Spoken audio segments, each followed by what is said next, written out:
Welcome to Rogers Center on a spectacular Saturday afternoon. The roof is pulled back, and it's a gorgeous day for baseball. This is Game 3 of a 4-game set. Brignac took the lineup card out to the umpires meeting. He's just been called back up from the minor leagues. Added roster for Tampa Bay, but they're going to send the regulars out there again tonight. 71-61, and Tampa Bay is going through a rough stretch. Jennings, Upton, and Zobrist, top three in the order, and then Evan Longoria. He is a big thorn in the side of Henderson Alvarez. 6 for 9, 3 home runs, and 6 RBIs. And Henderson Alvarez needs to shut down Evan Longoria. Yeah, he's got great numbers against Henderson Alvarez, making his 26th start of the season. His last win was July the 28th. That was against the Tigers. He was pulled from his last game after 3 1/3 innings after a line drive by Russell Martin knocked him out of the ballgame, hit him in the left shin. So Alvarez will get the start this afternoon. He has had his problems in his 4 career starts versus the Rays. He is 0-4 with an ERA over 6 against Tampa Bay. Misses with the first pitch of the ballgame outside to Desmond Jennings. Jennings, the left fielder. Bouncing ball to Danny Echeverria, the shortstop. Across the diamond in time. Take a look at the shortstop behind Henderson Alvarez. Davis, Erasmus, and Moises Sierra. Last night, the outfielders threw out 2 runners at the plate. That's the 3rd time they've had 2 outfield assists in the same game this season. Echeverria starting at shortstop for the 5th time. Kelly Johnson's at 2nd. Vizquel is back at 3rd, and Edwin Encarnacion is at 1st. John Farrell just wanted to give Escobar a day off. We get a chance to watch Echeverria now at shortstop. You know, Escobar gets the day off today. Kelly Johnson will probably get the day off tomorrow. So we'll see a Danny over the dime, all over the dime in the next 2 days. Ball is hit high into the air in center. Rasmus looking up into that bright sun, and right on the edge of the warning track makes the catch. Hit it to the right part of the ballpark for Henderson Alvarez. Let's take a look at the scouting report this afternoon for Alvarez, brought to you by Home Hardware. Homeowners helping homeowners. His fastball he throws it 69% of the time, and it's very good early in the game. He's able to maintain that and keep it at about 93 or 94 miles an hour through the game. His second best pitch is his changeup, and that slider is starting to develop for him. Made a couple of changes in his delivery. He doesn't really have that wide turn like we saw earlier in the season in his delivery, and that has helped him get his arm up a little bit quicker. Misses with the first pitch to Ben Zobrist, the shortstop. 2-0. Zobrist has really turned his season around and got off to a terrible start, and the bat started to come around, and then he tightened up this defense by playing shortstop. He's taken over every day at short. Very versatile player and a good player. He's one of those guys that does a lot of good things for you. He has hit every game since that. Watch Torrealba, the catcher, as he tells him to keep that front shoulder closed. He's pulled off 3 straight pitches, and all 3 of them were out of the strike zone. But since the Tampa Bay Rays were stuck with a perfect game by Felix Hernandez, Ben Zobrist has taken off. Torrealba caught Alvarez last time out in New York against the Yankees. He's a veteran they picked up and has gotten an opportunity to work with some of these young pitchers. There's a sinker ball. Omar Vizquel unloads in a hurry in plenty of time. A good clean inning for Henderson Alvarez. Just 9 pitches. And the Rays go down 1-2-3. Top of the order, Rajay Davis, Colby Erasmus, Edwin Encarnacion, number 35 last night.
so top 3 in the order.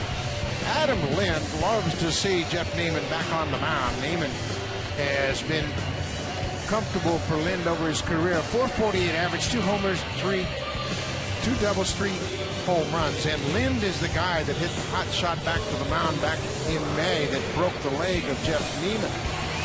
And this was his first start.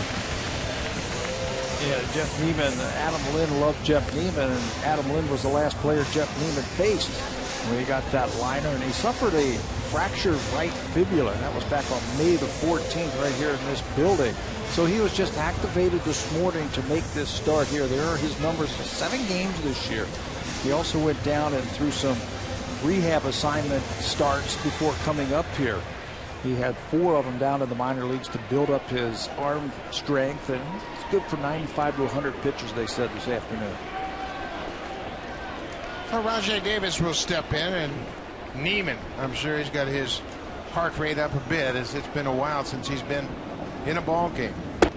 Last time he pitched in big leagues was right here on this mound. May 14th, as Pat mentioned. Neiman had those 4 rehab starts. He'd never thrown complete 5 innings in the minors, so I'm not sure how much they're going to get out of him here this afternoon. That rehab start, that's all about building fluidity and building up some arm strength in your windup and just getting back out there and getting that good feel again on the mound. Ball on the strike. Neiman is 6'9", and we talked about this a little bit in the first 2 games, how the entire rotation for Tampa Bay is a little bit different, and he presents a different challenge for the Blue Jay hitters today because he's coming from a exaggerated release point. Yeah, right up over the top, and it's almost like he is handing the ball down to the catcher as he winds up and throws home. The appeal down to Jim Joyce is denied.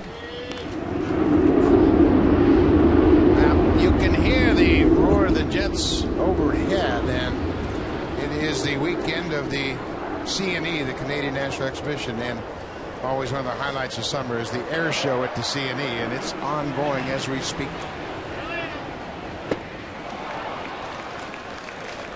Neiman strikes out Rajai Davis to start the ball game.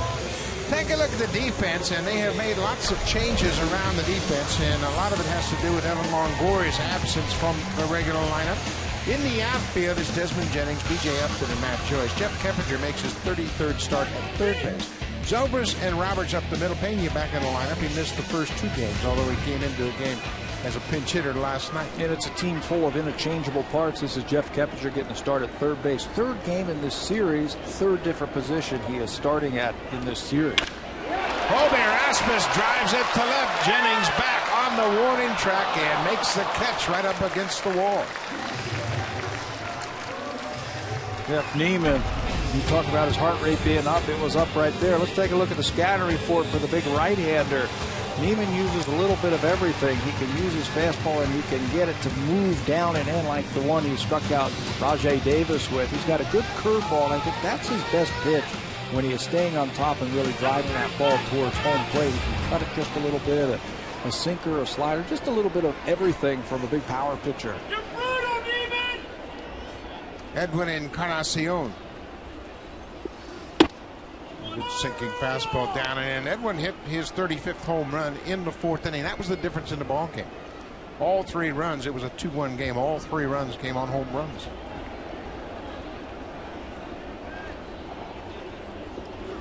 You know, we were half right yesterday. We were talking about how in batting practice the ball was flying out. We were half right. The part we got right was all the runs scored on home runs. We just thought that there was going to be more than 3. Yep, just 3 solo home runs. That's all the scoring. Well, half right's better than our normal day. Better percentage at 50. Right. So Neiman, I'm sure he's anxious to get through this first inning. We're going to find out how good he is on 109 days rest. 3.5 months ago, he walked off this mound. Good breaking ball. Kind of backed up a little bit, but it looked like it caught the inside corner. Actually walked out of the Rogers Center on crutches with that broken fibula. awfully nice to have a guy like this show up on September 1st for your team when you're in a pennant race. Oh, isn't that the truth? It's just like making a trade, and they knew they were going to get him back all the while, but this is back on the 14th of May right here at Rogers Center. Lind at the plate. He ends up making the play over at first base, but the more impressive thing about that is he tried to come back. He got some treatment underneath there, tried to come back out. You could see he's really walking favorably on that. Jogged out there. I remember Joe Madden went out there, talked to him, and they yanked him. But with a broken ankle, Jeff Neiman tried to go out there and finish off the game. Neiman has dealt with injuries the last 3 seasons. He's been on the DL each of the last 3 seasons. He had shoulder problems in 2010, back problems last year, and then the broken leg. Former #1 pick of Tampa Bay.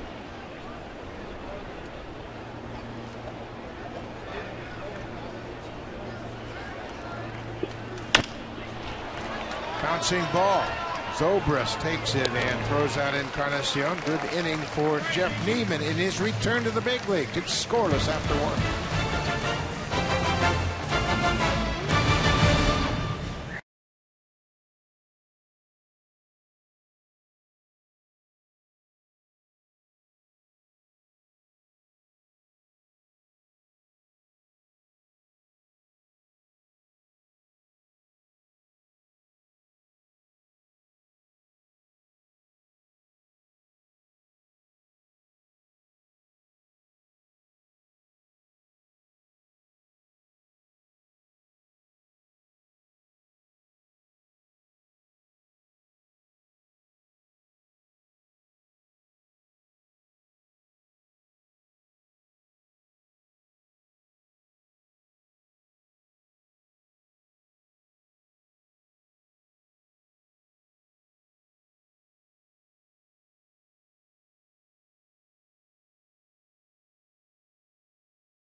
JShop.ca has the largest online selection of authentic Blue Jays caps, t-shirts, jerseys, and more. Visit JShop.ca or call 1-877-JAYS-SHOP. Pick up your Blue Jays memorabilia before the end of the season. And you got a whole month of baseball, a lot of great series here at Rogers Center, and you can see the shop downstairs is abuzz today. Yeah, if that's a live shot, you might see my family in there and the dollars leaving me. We love your support. They love coming to Toronto and getting their jerseys. Henderson Alvarez is behind Evan Longoria 2-0, and this is the matchup we were talking about. Longoria is 6 for 9 against Alvarez with 3 home runs. What happens when somebody has that kind of run against one particular pitcher? I think it can get in the head of the pitcher, and he starts to be a little bit too fine, or he overthrows just a little bit more. There are the numbers for this year. For a batter, it's like, I hope I get 6 at-bats today, because I'm going to feel really good about facing this guy. Inside, Longoria will take a leadoff walk. Henderson Alvarez last year came up with the Blue Jays in the middle of the season, and his record was just 1-3. But look at his ERA, 3.53, and a good whip. Bonus hit just 2.67, and he had a good strikeout per 9 inning ratio. Everything dropped off, and I think probably just the fact that he is a little more well known to the hitters around the American League, and it kind of caught up to him a bit. Yeah, I think it really did. 5-to-1 strikeout to walk ratio last year. It's not near that this year. I think he came up as known as a strike thrower, threw a lot of strike. Batters took advantage of that. Now, I think this year, as I watch Henderson Alvarez and I watch him develop, he's still just 22 years old, and he was an A-ball last year, so there's going to be some growing pains, I think, for him. But when I watch him this year, at times it feels like he tries to be too fine and falls behind and then makes that one mistake, and the batters have hurt him. Yeah, I think that's a good call. So far this afternoon, he's 0 for 5 in first pitches. He hasn't thrown a first pitch strike yet. 1-1. But there's a lot of things to like about Alvarez. He's got a very simple delivery, and I think he stays in his delivery. And once he knows himself a little bit better, I think you're going to see more consistent strikes and his ability to put that fastball on either side of the plate. When he learns to spin a breaking ball, and I think he can, he's got the athletic talent to do that, I think he's going to be awfully tough. Well, right now, most of the hitters he faces discount any thought of a breaking ball. They look fastball, changeup, and half of them will just sit on fastball, and I think that's what's led to his high home run total. He's given up 24 home runs in 25 starts. Yeah, and you do that, you start eliminating pitches. You start sitting on one pitch here and there, and that's going to help you. Yeah, a 220 hitter becomes a 260 hitter when he doesn't have to worry about those second and third pitches. And for him, I think for him to take the next step, there's a couple of things that he could do. He's got to learn to throw a breaking ball, throw a consistent breaking ball, so when you need something else, you can go to it in the count. There's a changeup that Joyce is out in front of. I think the one thing that's really an asset for Alvarez is the innings he gives you.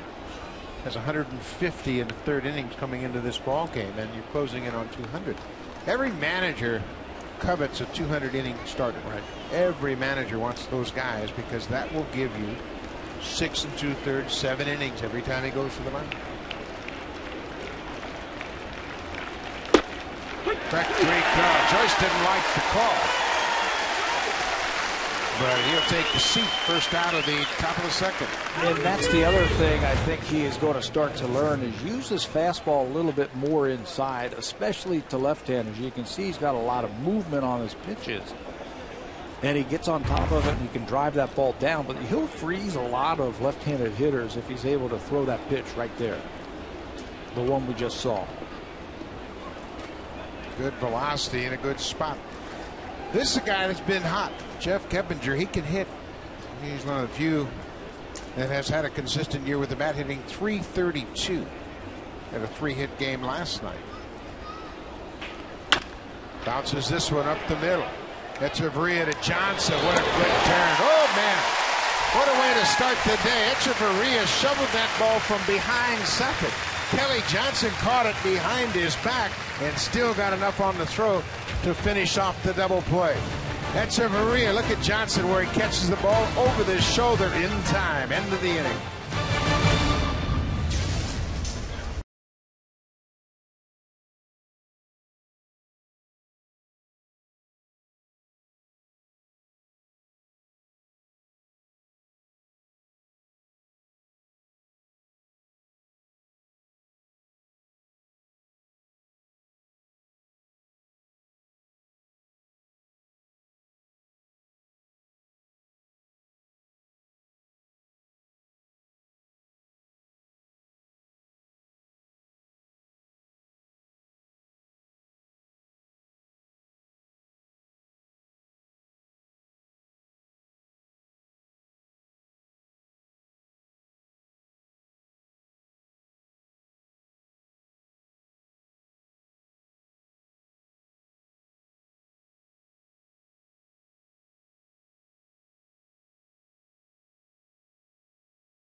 Sportsnet. Brought to you by your local independently owned home hardware and building center location. Homeowners helping homeowners. Tampa Bay's in town, and during the CNE, the air show is always on, and Evan Longoria is wondering when the next plane's going to come back. Asking the third base coach. He'll know. You'll know. Tom Foley knows everything. And he said, where's that next plane coming from? I hope it's not when it's 3-2 and I'm at the plate. Yeah, you hear that sound coming by. Adam Lynn. Of course, this is the matchup that caused Neiman to miss all those games. He broke his leg when he was hit on the leg by a comebacker off the bat of Adam Lynn. Cutter off the plate inside. Jeff Neiman, now 29 years old. This is just his 8th start of the season because of that leg injury. And Lynn has always hit him well. 13 for 29, including 3 home runs. Says he took a deep breath before he came out onto the field the first time here in this series. And he's happy that it's the first stadium that he is going to pitch in after the injury. Just come right back and get up on that horse again and get back in it. Boy, you're right about picking up a guy like Neiman at the end of the year. He's got a fresh arm. He'll give you a real boost, but that's not been their problem. Pitching has been phenomenal for Tampa Bay. They have really struggled to score runs. They were shut out 6 times in the month of August, and they still had a winning record. That's the first time a major league club has done that since 1985, when the Cincinnati Reds had a 15-14 record, also being shut out 6 times. Last time it happened in the American League was back in '73. The New York Yankees had a 15-13 record. All the while getting 6 shutouts thrown against them. And you know what hurts for Joe Maddon's team is they started the month of August 16-5. And it looked like they were putting a record-setting month together, and finished 1-6. Got to put that behind them now. Yeah, got to turn the page on the month of August and just trying to concentrate on getting back on a roll. Tampa Bay has lost 2 in a row. They've lost 7 of their last 10, and they find themselves 4.5 back in 3rd place in the AL East. You know, and wouldn't you know, it doesn't get any easier for the Tampa Bay Rays for the month of September. There's a wild card race in the Oakland Athletics. In case you didn't see it last night, Oakland beat Boston 20-2 last night. And the Orioles, they beat the Yankees, so those 2 teams are atop the wild card race. Tampa Bay 2.5 back. Ground ball. Ron Roberts waits on it and goes to first. Lynn's retired. I thought Oakland couldn't hit. I thought they were all built on pitching and defense. They are not even thinking about that anymore. They hit 5 home runs last night. They are 23-15 against the American League East. And that's supposed to be the big juggernaut division, but Oakland had a big night. Josh Reddick hit his 28th home run, and George Kataris, who was born in Scarborough, had his first 2-homer game. He drove in a career-high 5 runs. So they are back and swinging well in Oakland. Hope they save some of those runs for this afternoon. Neiman misses with the first pitch to Moises Sierra. Excuse me, Yorvit Torrealba, the catcher. Torrealba batting 5th behind Lynn. This is his 5th game since joining the Blue Jays. He's put up some good at bats. I mean, he looks like a veteran, a guy who has been around, and he'll battle you up at the plate. He has called a good game, and they've teamed him up with Henderson Alvarez the last couple of times. Hit a home run in New York on Monday. Opposite field, a home run into the seats in right.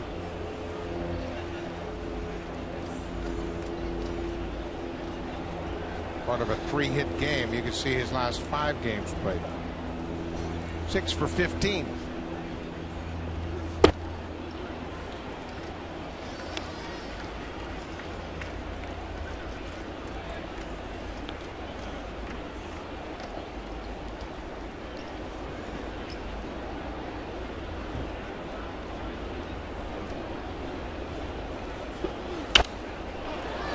a good rip at that high fastball. Neiman, another one of these homegrown pitchers for Tampa Bay, and they've done a great job. Of course, for a long time they had the top picks in baseball because they were so bad, always finishing down near the bottom. But Jeff Neiman is a former #1 pick, drafted in 2004, 4th overall in the draft. And that's a strike. Torrealba knew it. 5 in a row set down by Jeff Neiman. And when you look at that draft back in 2004, some pretty interesting names. Justin Verlander, #2. Matt Bush, he burned out, didn't really make it. Philip Humber, he's still bouncing around with the White Sox most recently. Then Jeff Neiman. But it took Neiman a while to get it all together. College pitcher, and that's what making the transition from the college into the pro game. And then work your way up the minor league ladder and get yourself into the big leagues. Starting pitching is tough. You don't have a whole lot of guys that burst onto the scenes like a Steven Strasburg has, or Dwight Gooden back in the day. Everybody else, they've got to take their normal hike to the big leagues. Tampa Bay has one of those exceptional pitchers in David Price, and we'll see him tomorrow. He was a 1st overall pick, and he just kind of skyrocketed through the minors, and it doesn't happen very often. Like you say, that's a good comparison. Steven Strasburg. Price will go tomorrow against Ricky Romero. Well, there's one thing guaranteed in this series: base hits are going to be tough to come by because you got 8 very good starters going in this series. There's an off-speed pitch, and Jeff Neiman has back-to-back strikeouts to end the second. 6 up, 6 down for Neiman. We're still looking for our first hit.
Series, and Brandon Morrow had a lot to do with it. Overall pitching has been impressive. 20 innings, 15 hits, 1 earned run. They've walked just 3 and struck out 21. But that's what this team can do when they get some pitching. And obviously Tampa Bay is struggling with the bats right now. But at the same time, the Blue Jays are really on a roll, especially out of the bullpen. Yeah, the starters are getting them deeper into the ball game, and then John Farrell can take that bullpen and line it up and have fresh arms every day. Jeff Mathis has done a great job the last couple of nights, catching Villanueva and Morrow, and then the rest of the bullpen.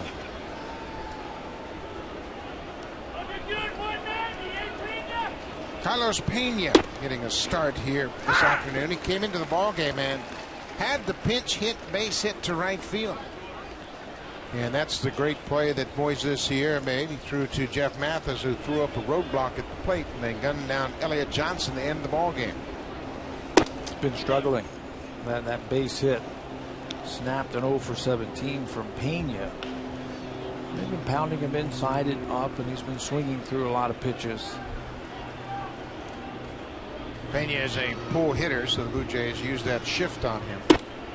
But a little bit of a refinement of the shift. Omar Vizquel is playing in at the shortstop position, basically to take away any thoughts of a bunt from Pena. And we have seen him do that this year. Drop down a couple of bunts, trying to get that average up over 200. A little bit too fine right now, trying to keep that ball away from him. And you might ask at home, okay, if they're going to shift like that, why are they throwing him away?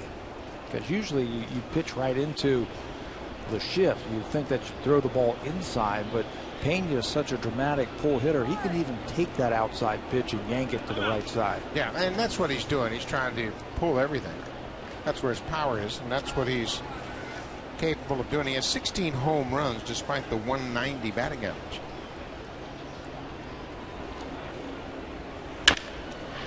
Bouncing ball. Kelly Johnson, the second baseman, goes to first. That's the first out to start the third. Save during the homeowner sale. Only at Home Hardware and Building Center locations. Homeowners helping homeowners.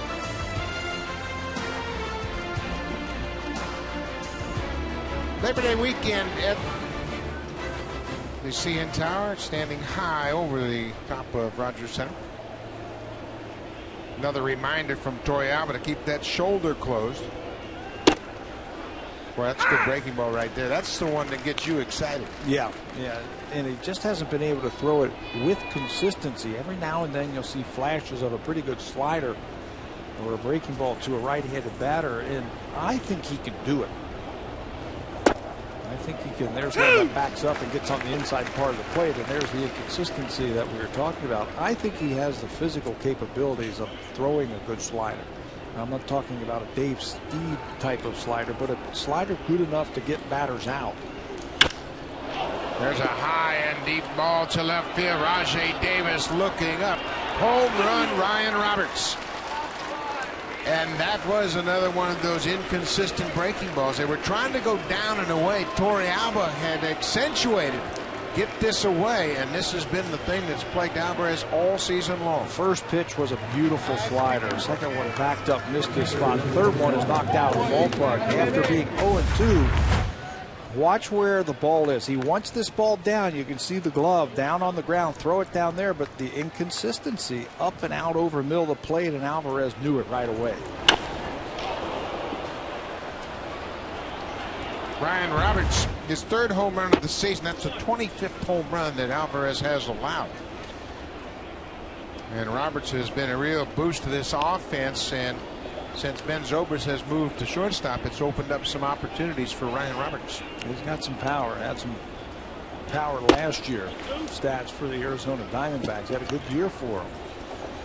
And he put a charge into that hanging 0-2 breaking ball.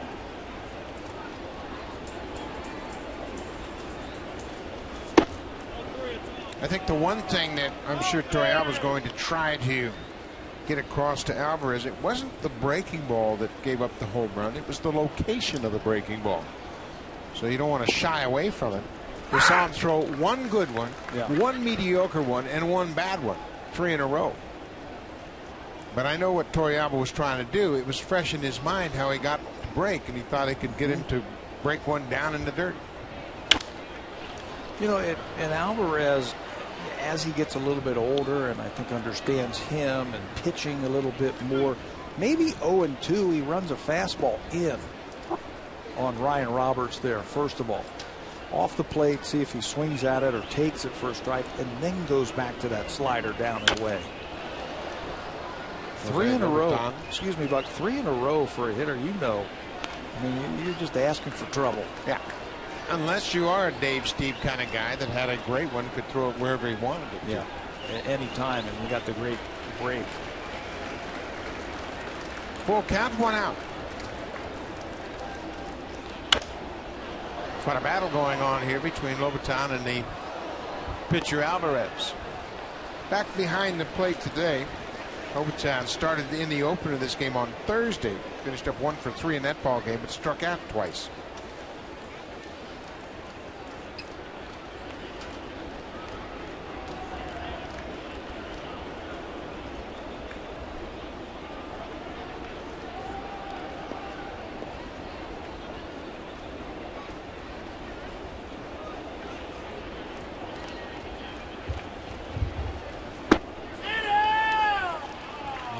Another walk issued by Alvarez. Second walk of the ball game.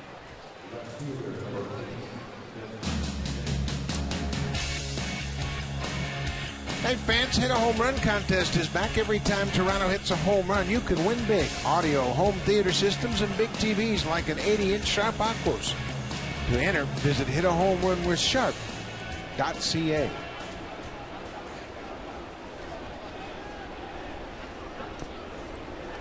Back to the top of the order. Desmond Jennings with Lobaton at first and 1 out. Oh, misses downstairs. This is where he's going to have to make an adjustment right here. He's come out of his delivery a couple of times trying to overthrow it to Lobaton after giving up that home run, and now falls behind Jennings. So he's going to have to find something that gets him back into his release point. And Jennings had some success against Alvarez. He's got a couple of home runs against the Blue Jays right-hander. Had a home run here last night. His solo home run in the 3rd inning was the first run of the ball game. He is the highest batting average, home runs, RBIs against any big league team, the Blue Jays. Jennings, he has really done some damage against them. He's hit 7 career homers against him now. It's a base hit there. Pulls it sharply through the left side.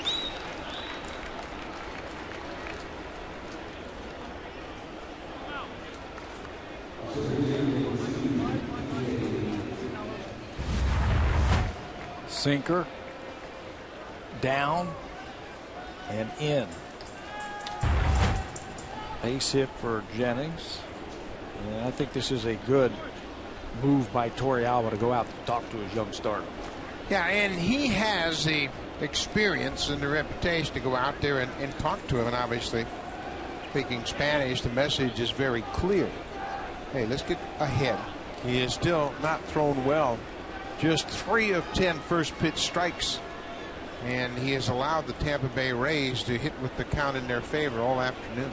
And then you start eliminating pitches like we were talking about a couple of innings ago.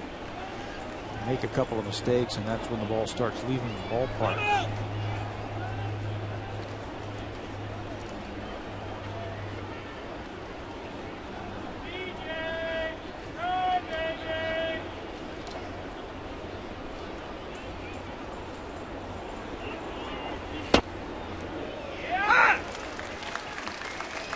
B.J. Upton takes a strike.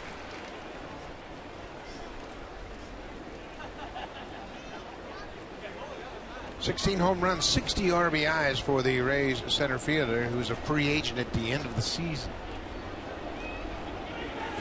Had a big month of August for the Tampa Bay Rays. He had 22 RBIs in August, which ties his career high for a month. See, his average with runners in scoring position, this has been pretty universal for Tampa Bay. They just haven't had the ability to come up with big hits.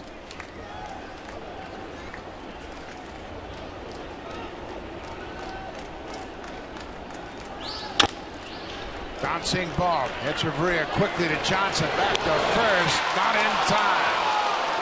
Johnson's throw was a little bit high. Echeverria did a good job of coming after it and shoveling quickly to second.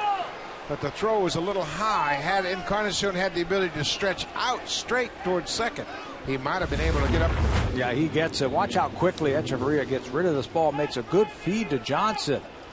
And you're right, the foot came off just a little bit by Encarnacion. If it's down, he stretches to that ball, and Upton is out. But the inning will continue now as B.J. Upton beats the throw, and you can see him shaking his head right there, thinking he should have hit that ball a little bit harder. 2 outs. Breaking ball missed downstairs. Ben Zobrist grounded out the shortstop his first time up.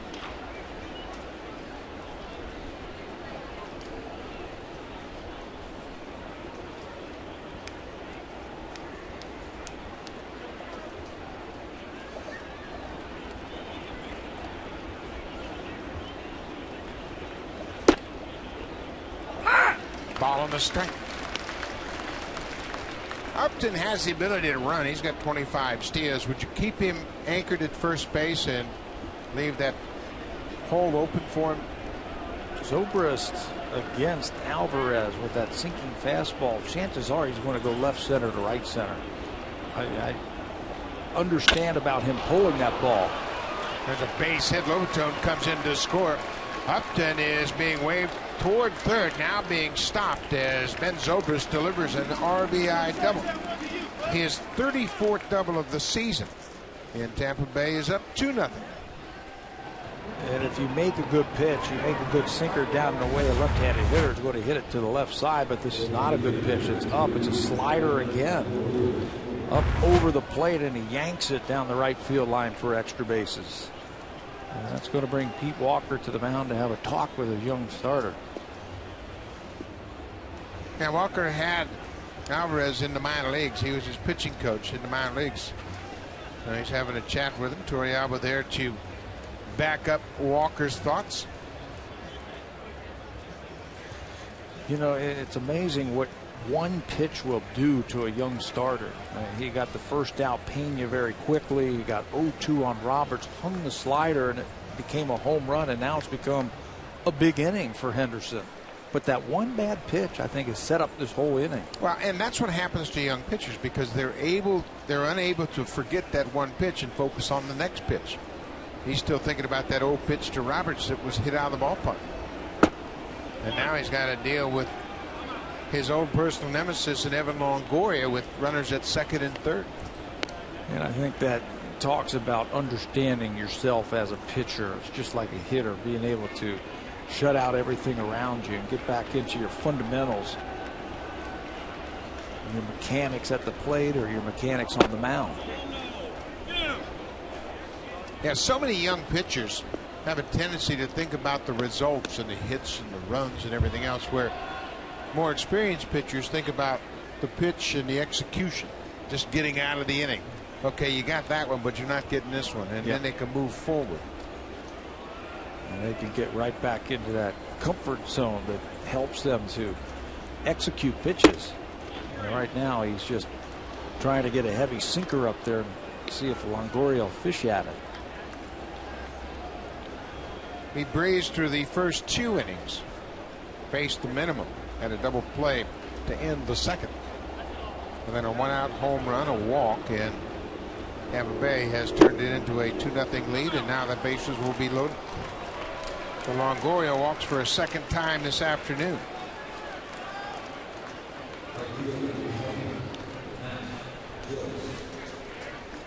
Now, Tampa Bay, who's been struggling to score runs, they've scored just 1 run in the first 2 games. Now they have a 2 spot already in this game and a chance to kick the door wide open. A.J. Upton, he is at third base. Ben Zobrist with an RBI doubles at second, and Evan Longoria walked for a second time. Matt Joyce at the plate with the bases loaded, facing Henderson Alvarez.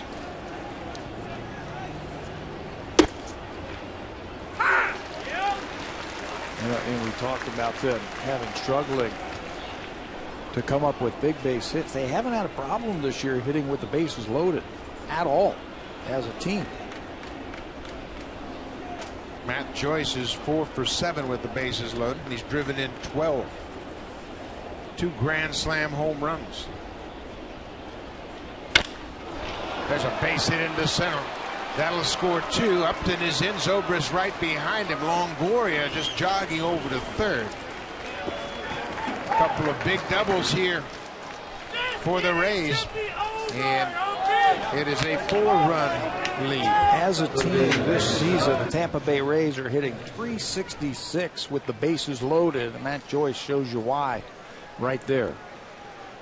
Looked like a sinker down over the plate. Instead of trying to pull that ball, he stayed right with it, stayed over it, and hit the ball sharply in the left center field, scoring a couple of runs. And the Rays have put together a 4-run inning. That's textbook swinging right there. Sinker down and away, and he stayed right with it. Well, and second time through the order, these hitters have a better gauge on Alvarez and his movement, his velocity. A pair of 2-out doubles in this inning now. Jeff Keppinger has been the hottest Rays hitter in this series so far. The 9th man to bat this inning.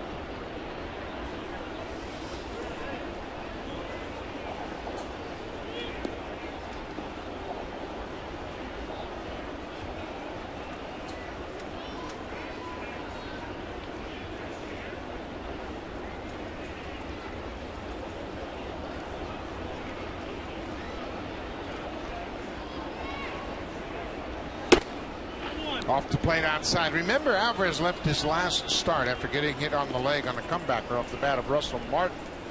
But on Thursday, he threw off the mound. And then earlier this morning, he came out to throw earlier. Proclaimed himself ready to go. You can see Chad Jenkins loosening up in the Jays bullpen.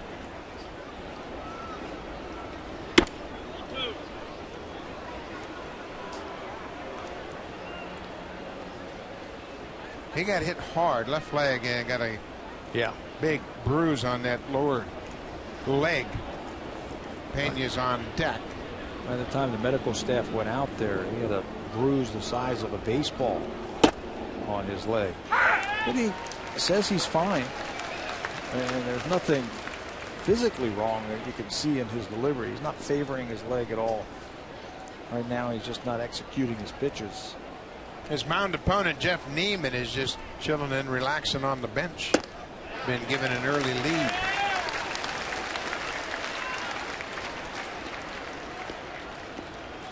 Two balls, two strikes, two outs.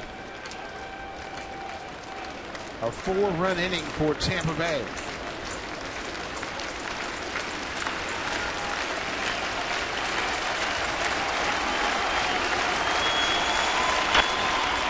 Popped up, and that'll reach the seats behind Tampa Bay's dugout.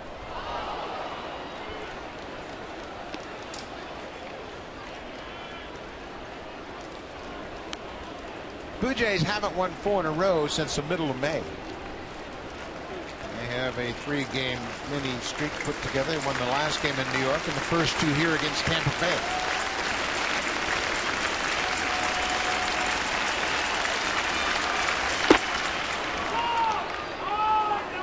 Ball in the dirt. It's a full count.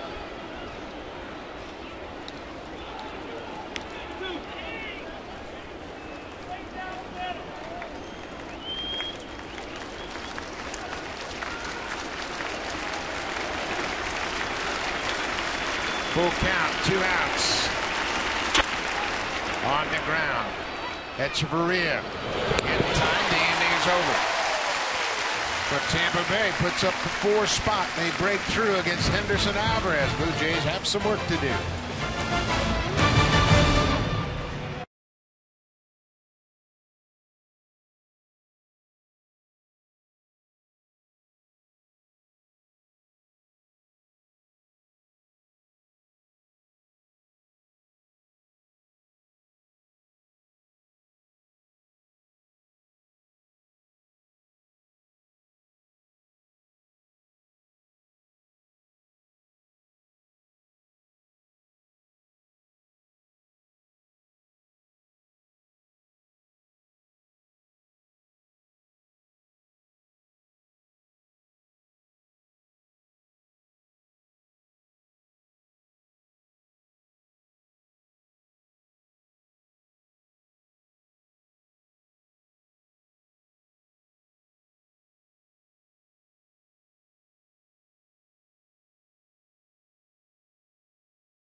Home run, and then he won the game with this great defensive play in the ninth.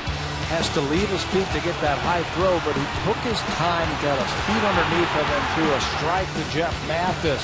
They were out early yesterday working on that play, and he said to Torey Lovello afterwards, he said, I knew I was going to make that play because we had just done practice. We were just practicing it that afternoon. So Sierra, the star of the game. The guy who got a lot of problems was Elliott Johnson.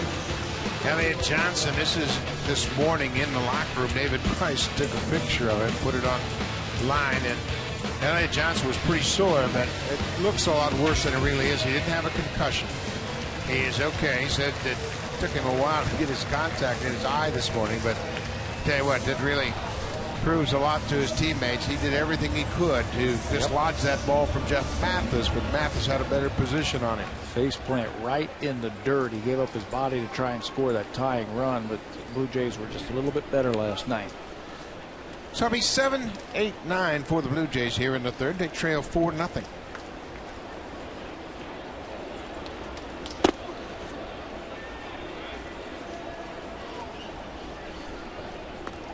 Blue Jays looking for their first base runner. Jeff Neiman, in his return to the mound, has 3 strikeouts and has retired all 6 batters he's faced. 3 of them by strikeouts.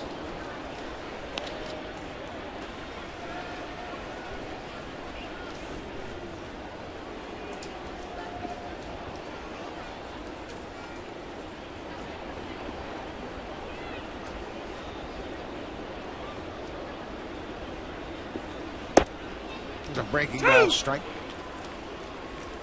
Jeff Neiman came up to the big leagues in 2009. He won 13 games, and that started a stretch of 4 straight seasons for the Rays in which a rookie would win 10 or more games in their rotation. That's something that hadn't happened since 1955 with the St. Louis Cardinals. Had a stretch of 4 straight seasons where a rookie came up and won 10 or more games. Tampa Bay has been the benchmark for developing pitchers. Yeah, you want to build a pitching staff, just watch the Tampa Bay Rays. One out, let's check in with Jamie Campbell.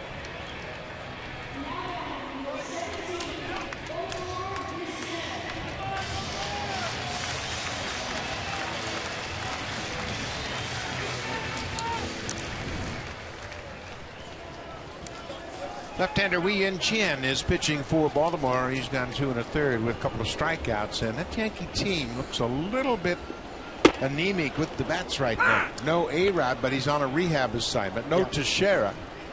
It's a different ball club. Yeah, what a difference taking their big hitters out of the middle of that lineup. Blue Jays certainly know all about that.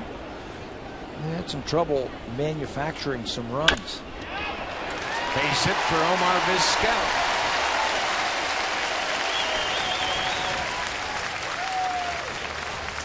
This first day of September is going to be a good month for games here at Rogers Center. The Orioles will be in right after this Tampa Bay series. It starts on Monday, 3-game set. Then Seattle Mariners will come to town starting September 11th. The Red Sox are in 14th, 15th, and 16th, and then the New York Yankees, a 4-game series to wrap up the month of September. A great month for Blue Jay games here at Rogers Center. Call the Blue Jays at 416-341-1234 or log on to BlueJays.com to pick up your tickets. Echeverria right back to the mound. Zobrist quickly to first. And just like that, they erase that 1-out hit by Omar Vizquel. Jeff Neiman has faced the minimum through 3 innings. It took him just 8 pitches in the 3rd.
Fans, you can watch every out-of-market Blue Jay game live or on demand on your favorite device. MLB.TV Premium now also includes a free subscription to At 12. Visit BlueJays.com for more details. And this Junior Jays Saturday, a lot of atmosphere around the ballpark, a lot of kids on hand as they are enjoying their final summer weekend before school starts next week, and everybody will be grumpy again. Well, the first couple days aren't too bad, right? You get to see all your friends again, but then it's like, homework. Lots of kids always on hand. Junior days, they had a real good year of sign-ups and getting a lot of kids down to the ballpark. Carlos Pena goes after the first pitch. That's a fair ball. Anderson goes to the bag. One pitch, one out. Boy, Alvarez needs a quick inning. He threw 39 pitches in the top of the third. And then to compound the situation, Jeff Neiman threw just 9. So a quick break on the bench. He's going to go out there. Well, maybe he can learn something from that and say, you know what, I better trust my fastball here. Let me have a quick inning so I can go in there and sit down.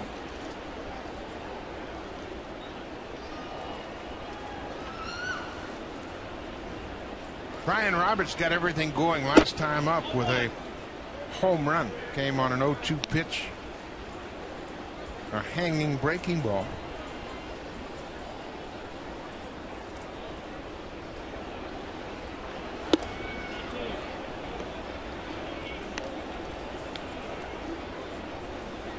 I think the best phrase a young player, whether you're a hitter or a pitcher, can learn is to try easier. Where things just become second nature, where you're not thinking about execution, you're not thinking about effort. All you're thinking about doing is just getting your hand out in front and letting the ball go. Yeah, maybe just think of one thing.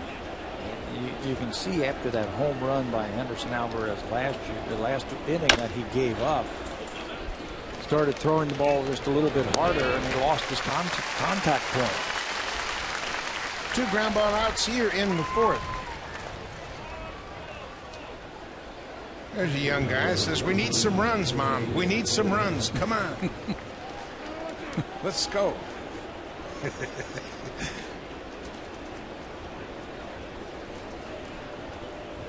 Number 9 hitter is the catcher.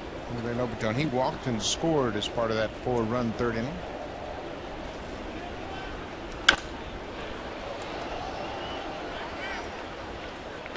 I think the one thing that a sinker ball pitcher like Alvarez will learn as he gains more experience is that his stuff should get better as the game goes on. As he tires a little bit, he can't muscle through that 2-seam fastball and cause it to straighten out. You hear pitchers talk about that all the time, especially sinker ball pitchers. The more tired they are, the more break they get, the more movement they get on their fastball. And if he just pounds down and keeps it out of the middle of the plate, he's going to be fine. Well, Chair, I think that's the challenge of developing pitchers in the minor leagues is if you're going to have an innings limit and a pitch limit on a pitcher, if he throws 80 pitches in a ballgame, he's never going to be tired. So then you can never see the effects of losing some of that velocity but gaining some movement. That's terrific movement right there, but well out of the strike zone downstairs. I think you have to put the pitch count and the innings together, because if it's strictly on innings, you might have an 8-pitch inning, and there's one right there. There's an inning taken right off your record. Torrealba liked that pitch, and Alvarez didn't get the call. Yeah, he reached back for a little something extra and almost knocked his glasses off. And Alvarez wanted that pitch. Fastball in the inner half. He just can't bring it back enough for the home plate umpire to call a strike. And there's the reaction from Henderson. Try it again. Went right back to the same spot. Improved on it a little bit, and Alvarez gets the call.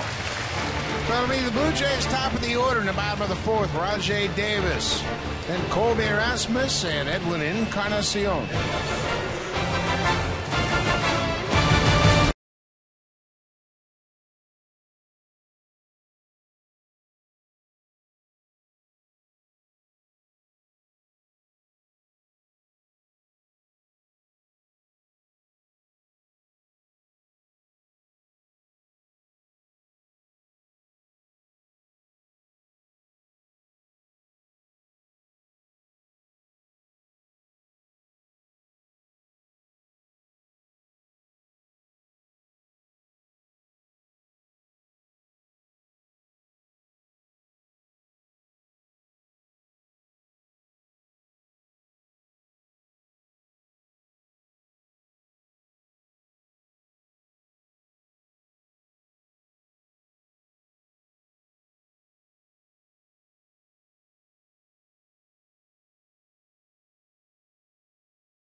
A lucky winner will take home a Sharp home theater system, including audio soundbar, Blu-ray player, and Aquos LCD TV.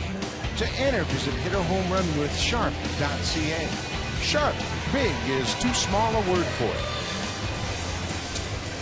The Blue Jays need a big inning.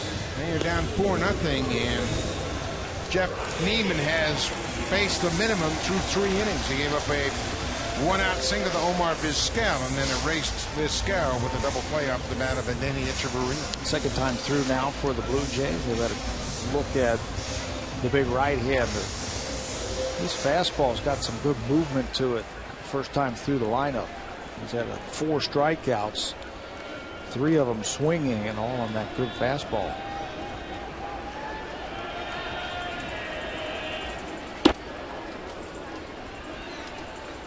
Rajai Davis struck out in the first. Neiman has 4 strikeouts.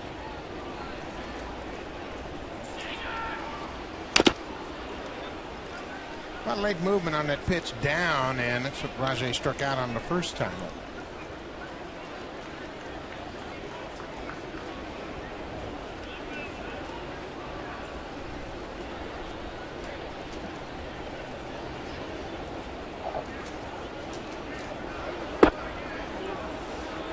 Mentioned Neiman was a first-round draft pick, 4th overall, and he and Philip Humber, Wade Townsend made history. All 3 played at Rice, and all 3 were taken in the first 8 spots in the draft in 2004. Unprecedented. Davis gets jammed and may have broken his bat. And they dominated college baseball that year. Big-time starters. Philip Humber had some arm problems. He threw the perfect game earlier this year, but he's not the power pitcher he was in college. Humber was taken 3rd overall by the Mets, and Wade Townsend was taken 8th by the Orioles. Townsend didn't sign. Right. Neiman's been the best out of all 3 of them. 2-2. Ball is hit into right field. Matt Joyce makes the catch. Davis is retired, 1 down. And Sportsnet presents Diamonds in the Rough. It's narrated by Ricky Romero. Diamonds in the Rough takes a look at a group of 11 kids from Toronto's underserved communities who were given an opportunity of a lifetime. A heartbreaking and inspiring story you won't want to miss. It's Monday on Sportsnet, and it starts at 12 noon. So check it out. Ricky Romero talking about some young kids that have been through a lot. Neiman, this is not something Joe Madden wants to see, and he is out to check with his big right-hander. This is his first start, we mentioned, since coming back from the disabled list. Ron Porterfield, the head trainer, in his 16th season. Take a look at this last pitch, see if there's anything that indicates some problems. And it looks like he was a little bit more concerned about his upper body than his lower body. He's missed 109 days on a disabled list. He made 4 rehab starts in the minors. But they're just trying to get a sense of what's going on out here. And now Ron Porterfield is the trainer, and he probably has the final say, but it looks like Madden's going to make a pitching change. So Neiman, more bad news in the health department. We mentioned he'd been on the DL the last 3 seasons.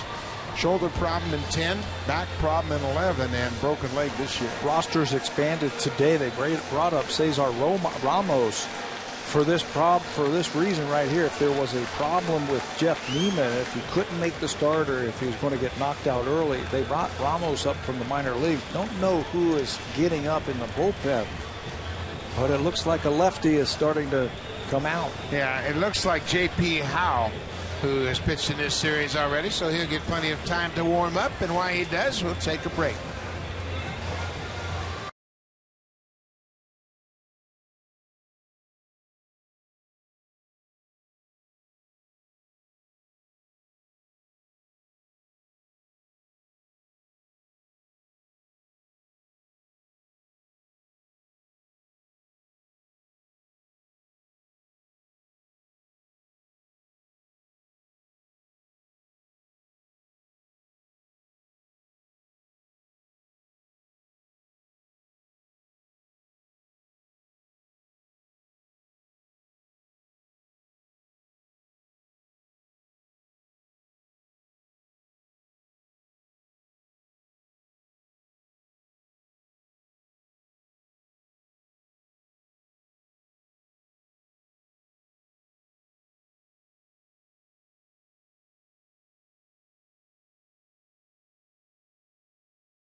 saying hello to his newest player, Ben Francisco, the former Blue Jay. Francisco was just picked up yesterday in a deal for a player to be named later.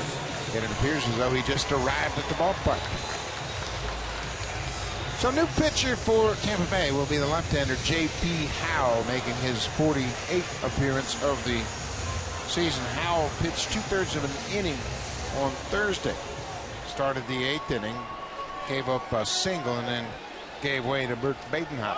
Got the longest active scoreless inning streak in baseball right now. 27 1/3 innings for J.P. Howell. Good fastball, good breaking ball. Lines up quite nicely for him with the left-handers that are coming up here. Next couple at bats, 2 out of the next 3 lefties for Howell. Well, I think what Joe Madden is doing is just looking where he is, and you make a great point. You've got 2 left-handers in the next 3 batters, so he can get J.P. Howell to get him through this inning and then see where they stand. Howell is not the kind of guy that can give you multiple innings.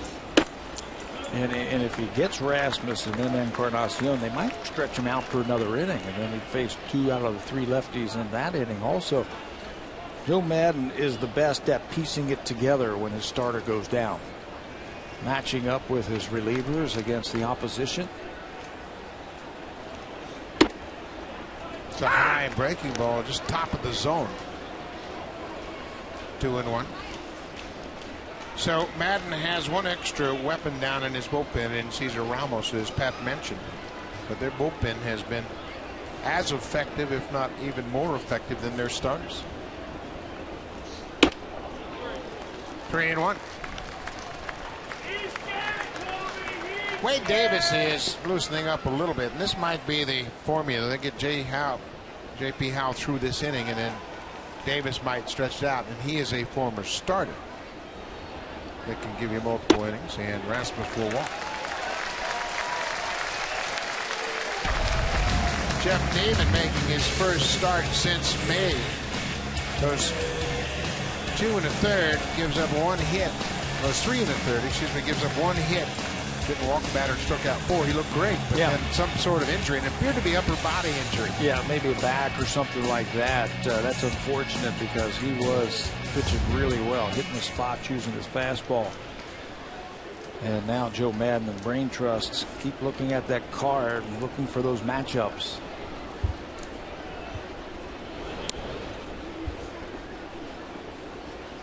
Edwin Encarnacion, he can turn a game around with one swing of the bat. We've seen that all year long. 35 homers and 90 RBIs.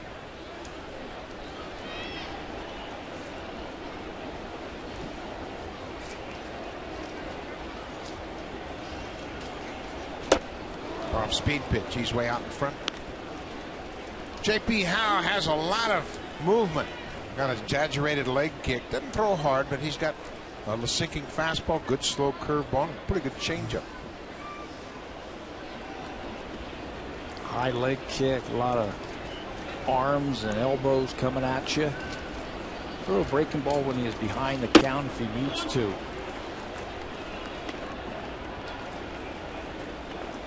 Had shoulder problems all year last year, and he just bounced back. Very important guy to their bullpen a couple of years ago when they were at World Series Ball Club, a guy that gave you a lot of innings and could pitch in any situation. And they would use him in any situation. They'd use him as a long man. They'd use him as a short guy, an 8th inning guy. He even closed some games for him in his career with the Tampa Bay Rays. Missed the entire 2010 season with the shoulder problems.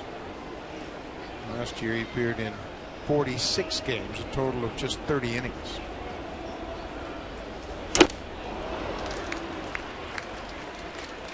Big cut and a foul tip into the catcher's glove. Blue Jays obviously don't need them all back right away. They just got to chip away. They only have 1 hit. That was Omar Vizquel off of Neiman in the 3rd.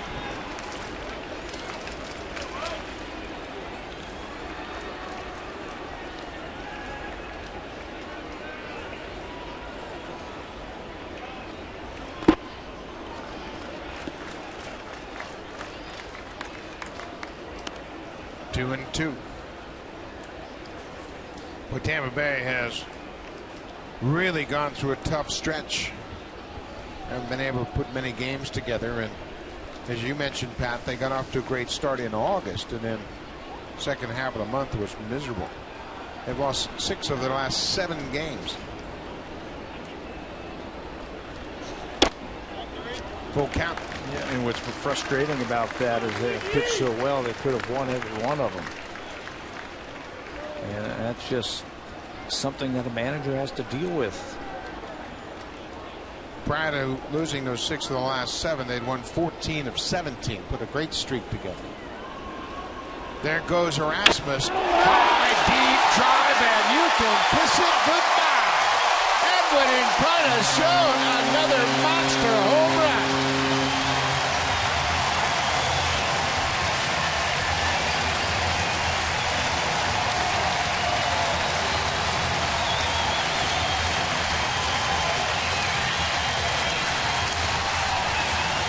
Had the game winner in last night's game. Almost the exact same spot, too. Deep left center field. 3-2, it looked like a pitch that's out over the plate, and he crushes it. He knows in that finish of his swing. This one's off the facing of the third deck at left center field, number 36. And I think with this one swing, Blue Jays are right back into this ballgame. J.P. Howe falls off the mound a la Mitch Williams, and then watches Encarnacion circle the bases. Number 36 ties Encarnacion with Josh Hamilton. That's second in the American League, just 2 behind the big guy Adam Dunn in Chicago. Home runs have a certain sound, and that one created some sound. Pena will race to the bag and step on the bag ahead of Lind. That's the second out of the inning. Boy, you're right about that. Big home run hitters, you can hear a different crack of the bat. I was watching Colby Rasmus on that because he took off on that pitch to the plate to Encarnacion, and he knew he got the second base and just stopped running. There's the leaderboard in the American League home run department. Encarnacion now tied with Josh Hamilton, Granderson at 34, and Dunn the leader at 38.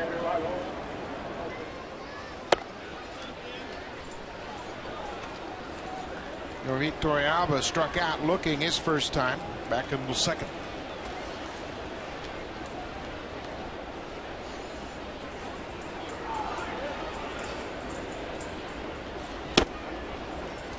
That late breaking curveball that catches the outside corner.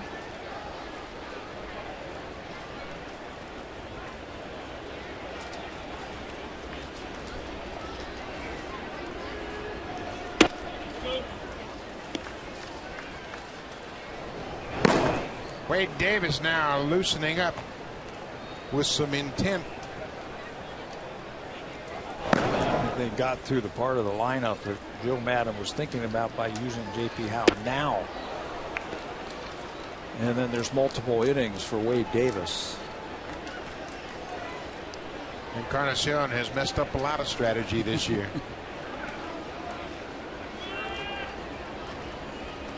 2 balls, 2 strikes, 2 outs. Base hit. Torrealba sat back on the breaking ball and drives it into left. His first hit comes with 2 outs. He's a veteran player. He's going to be a good off-speed hitter. Hit a breaking ball that was up at Yankee Stadium out in right field, and that time he saw the breaking ball early in the count. That time he saw it again with 2 strikes. Stays back and hits it into left field.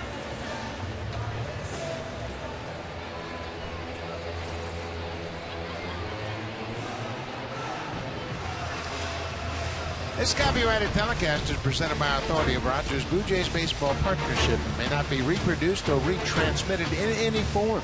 And the accounts and descriptions of this game may not be disseminated without the express written consent of Rogers Blue Jays Baseball Partnership.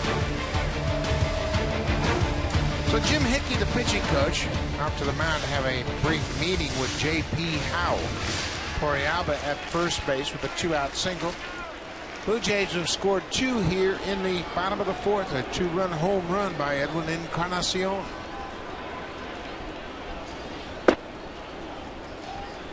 I tell you, if Kelly Johnson can get on base, he's going to make the decision for Joe Madden very tough.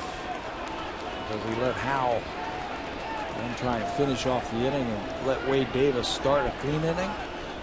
Or does he bring him in to try and finish off the fourth? Yeah, I think this is J.B. Howe's last bat. No matter what happens, he gets him out, he's done. If Johnson reaches, I think they'll go to Wade Davis. Davis has had plenty of time to get loose. 3-0.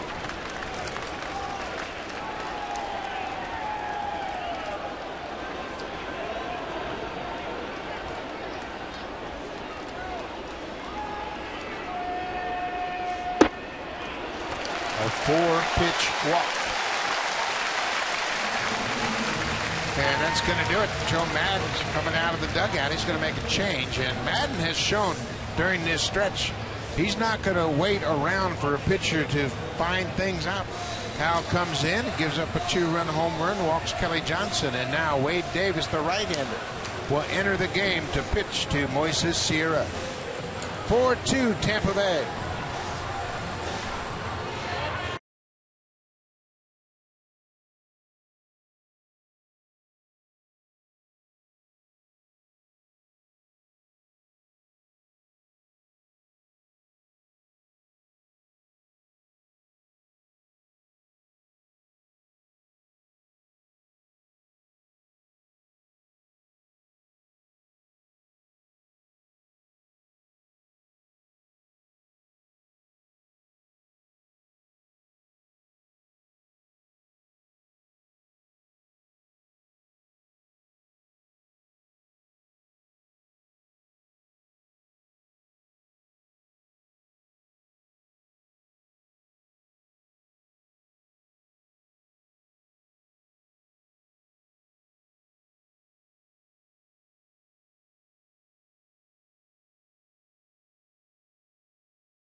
Take over for Joe Madden's team. Wade Davis. Sierra goes after the first pitch. Davis pitched the 7th inning of the opener here on Thursday night. He had a good inning, a couple of strikeouts in a 1-2-3 inning. Former starter, so he can give up multiple innings. The longest relief appearance that he has had this year was against Boston when he threw 3 innings. The trouble with that was it came all the way back in April. So they're looking for something like that here this afternoon. Be interesting to see how they attack Sierra. Hit an off-speed pitch out of the ballpark yesterday, and we have seen him handle breaking balls and changeups. And Davis has a big fastball. Wouldn't shock me if they tried pounding him inside with that heater.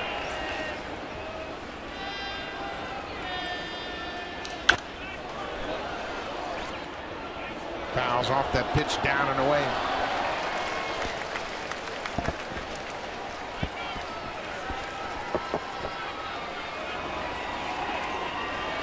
Tampa Bay, with all of their pitching, and then able to take Wade Davis out of the starting rotation to use him out of the bullpen. 1-2, 2 outs. It's off the pitcher, deflected to second. Ryan Roberts will make the play, and the inning is over. But the Blue Jays cut into the lead. It's a 4-2 Tampa Bay lead after 4. Now it's time for a Blue Jays Central update. Here's Jamie Campbell and Greg.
Fans, you can get your daytime baseball fix with Sam Cosentino and Dirk Hayhurst on Baseball Central at noon weekdays on Sportsnet 590 The Fan. And right here on Sportsnet, Sam Cosentino and Dirk Hayhurst at the ballpark gathering information, getting all set for the next week of their show. Takes place at noon on Sportsnet 590 The Fan. Brand new ball game. Blue Jays are back within 2. Top of the order, Desmond Jennings. And a single in his last at bat. Tampa Bay sent 9 men to the plate in the 3rd inning. And Joe Madden rolled the dice with J.P. Howe. Howe gave up a 2-run home run to Edwin Encarnacion. That snapped his franchise-high scoreless inning streak at 27 in the 3rd.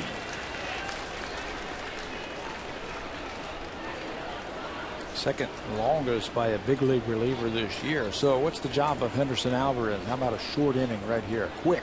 Throw up a 0. Where was that? I don't know. Sometimes it's a ball, sometimes it's a strike. Threw that same pitch to Lobaton to end last inning. Ground ball. Echeverria at short. No problem. 1 down. Echeverria is playing shortstop, just giving, Escobar the day off. Escobar's played well lately. This time of the year, you got to keep your regulars fresh. Kelly Johnson, as Pat mentioned earlier, probably get the day off tomorrow, and you might see Echeverria at second. You might see Omar Vizquel at second. Yeah, I'm sure we'll see Mike McCoy in the lineup at some point yesterday.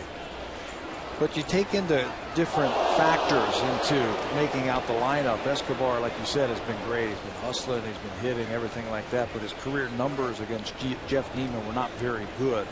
So a chance to get Echeverria into the game and give Escobar an afternoon off.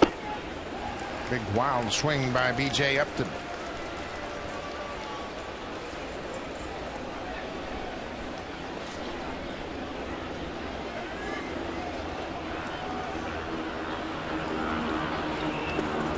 Bounced in front of home plate.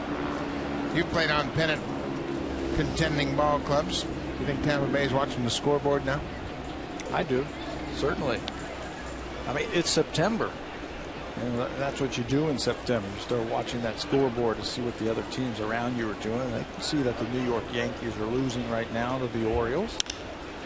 B.J. Upton goes down and shoots one down the right field line. That's up against the wall. Will come back in. Upton pretty good swing on that pitch, down and away, just serves it down the right field line.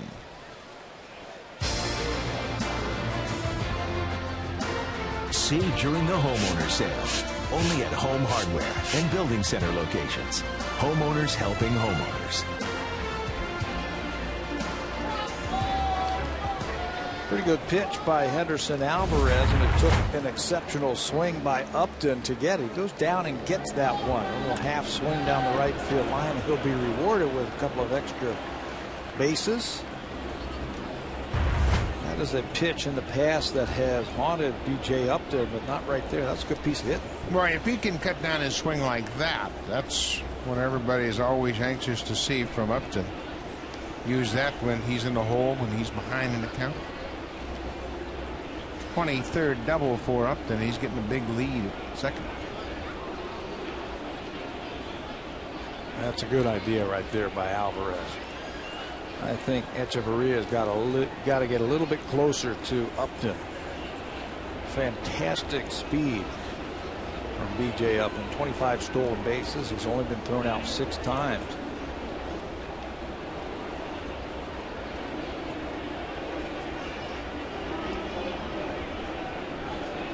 Again, Alvarez not really comfortable with the big lead.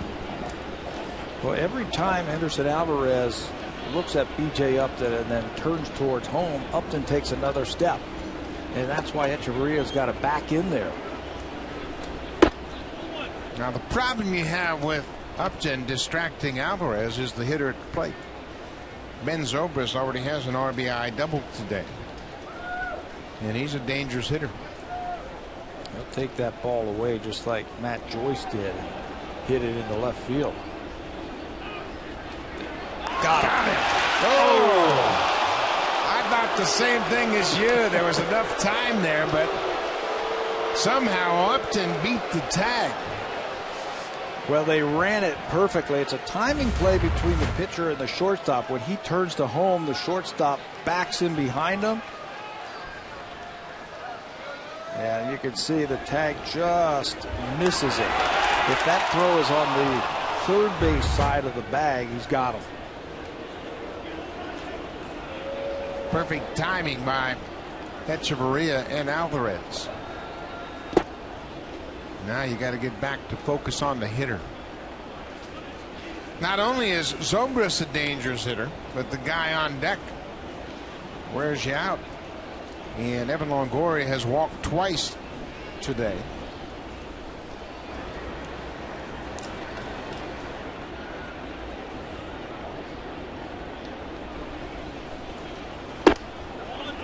Boyaba wanted that pitch. It's 3-0 to Zobrist. Boy, here's why speed is so important. B.J. Upton gets to second base, and he's been in the head of Alvarez ever since he got there. And because of that, now Alvarez has fallen behind 3-0.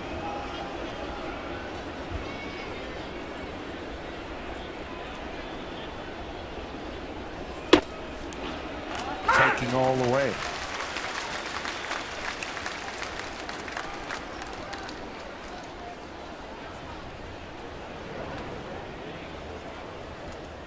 Lefty Aaron Loup starts to get loose in the Blue Jays bullpen.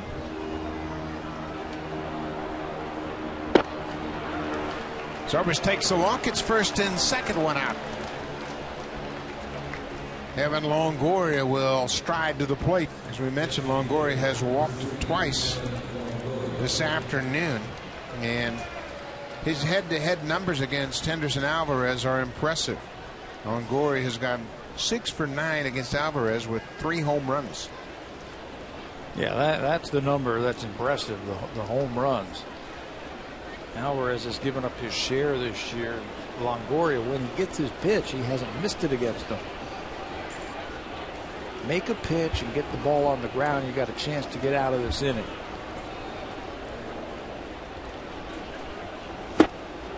Good pitch. Good late move, and that ball was in the zone and then broke down and in. Runners in scoring position. He's been among the best this season. 4 home runs, 25 ribbies, and a .444 average.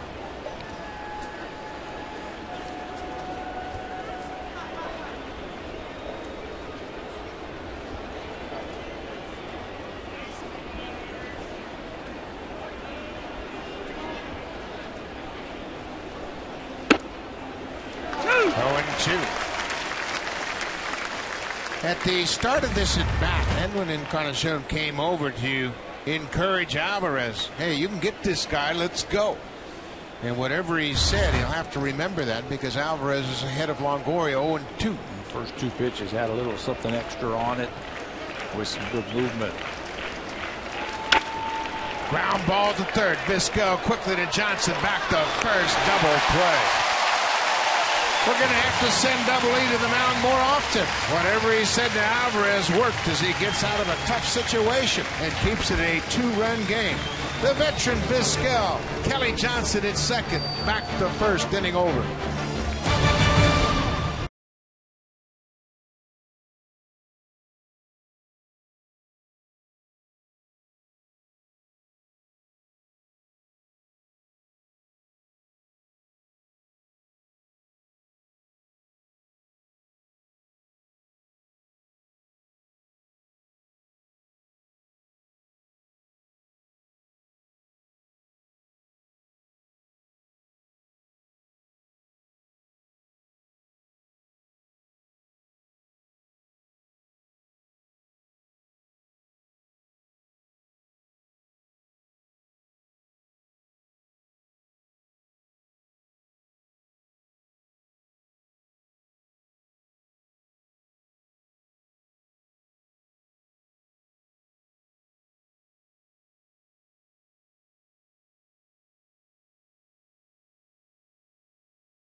That's live coverage of the Blue Jays. Watch the action live all season from your smartphone. Download the Rogers Live app from your app store. A Chamber of Commerce day here in Toronto. Beautiful day. Great weekend series of baseball. This is the third game of a 4-game set against Tampa Bay. Omar Vizquel singled his last time up. That was the first hit for the Jays of the ball game. Jeff Neiman of the Rays left the game after 1 out in the 4th inning with upper arm tightness, with right arm tightness. And obviously that's a concern.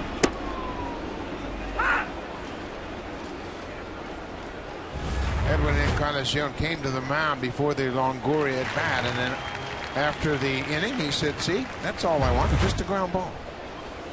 Good job. Vizquel hits it into center field. That'll hang up for B.J. Upton.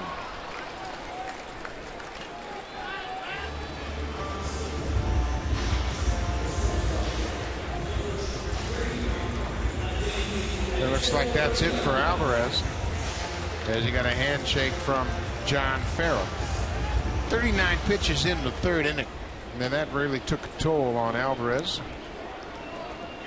He had a strong finish with a double play. Blue Jays turned double plays behind Alvarez this afternoon. Yeah, we'll keep an eye on that bullpen. See if somebody starts throwing when the Blue Jays get 2 outs. And Echeverria hits it high into center field, but B.J. Upton breezes back. 2 quick outs. Boy, he makes it look so easy in center field. For a hitter, you think you smoke one into the gap, and this guy just runs under and just stands there waiting for it. That's demoralizing, trying to get the ball over that guy's head. He gets great jumps, great reads. He came up as a shortstop. They tried him at 3rd base, tried him at 2nd base, and he's found a home in center field. I thought he was going to be a very good second baseman because he didn't have to make that throw across the diamond. He could take his time, and his numbers would have been outstanding for a second baseman, but he is a Gold Glove type center fielder. Rajay Davis looks at a breaking ball inside.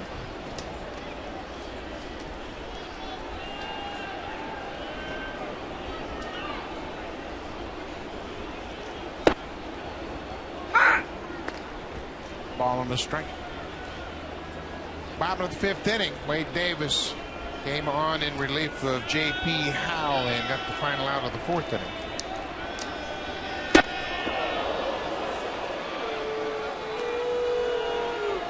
Ball inside, and Rajay just dropped that bat. I tell you, that's a bad feeling when you've got one of these missiles coming right at you, and the only way you can get out of the way is just push back. The bat can't stay in his hands. Man, that's not a good feeling.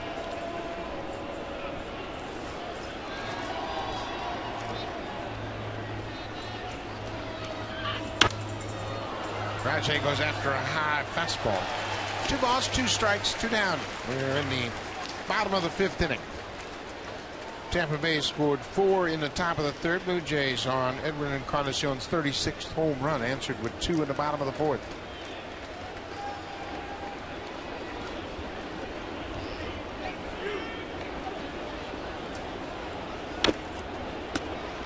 Rajay stays alive. Always liked Wade Davis. I think he's got a big league arm. At times, as a starter, he just couldn't find that strike zone, and he would throw so many pitches, and it would take him so long to get through innings. Now, as a reliever, he comes in, throws it, fires it as hard as he can for as long as he can, and it's really worked well for him. Davis will turn 27 on the 7th of September. And he's still in the prime of his career. Another big guy. He's 6'5". A great body for a pitcher. Made 29 starts in each of the last 2 seasons. He was 12-10 in 2010, 11-10 last year.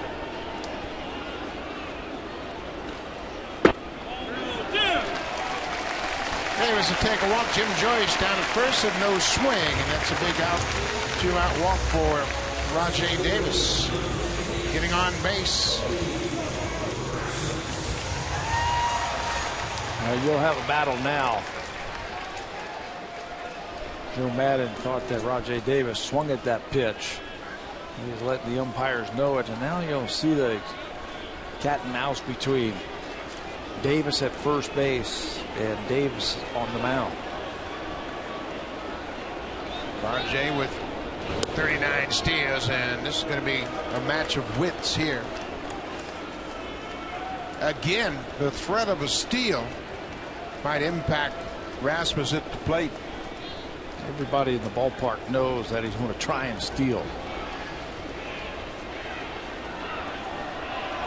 Rasmus takes a strike, trying to give Rajay a good shot. Brian Butterfield at third base. Not much to do here in this situation. Davis has the green light. Rasmus has pop. Kobe's at 21 home runs.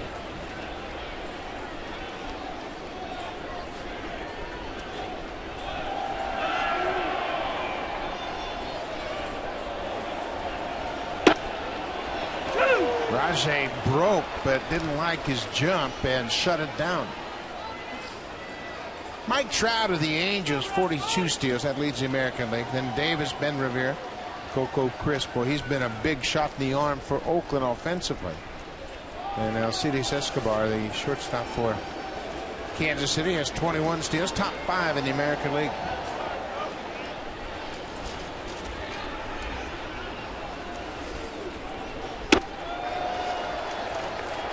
Month of August, Rajay Davis had the most stolen bases in the American League.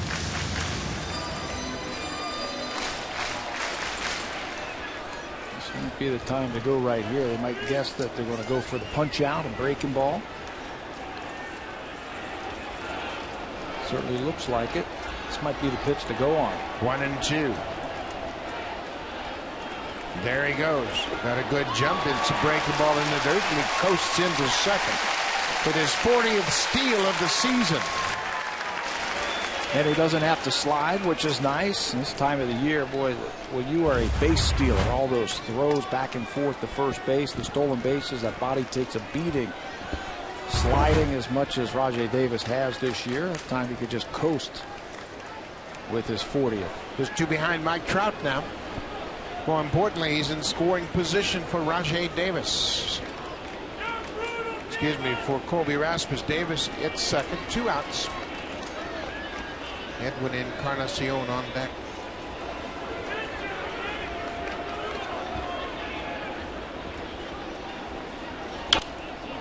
Good grip by Rasmus.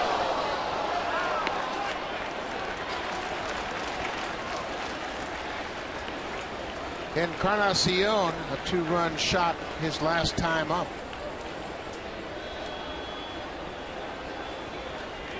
That home run by Encarnacion, 488 feet.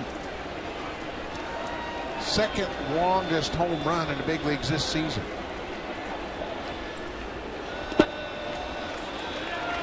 The longest home run hit in the big leagues this year, Giancarlo Stanton of the Miami Marlins hit one 494. Adonis, yeah. Is that the one that he took out the scoreboard in left field? I think so, yeah. Wow. Encarnacion would love another shot in this inning. Full count, 2 outs. Rasmus.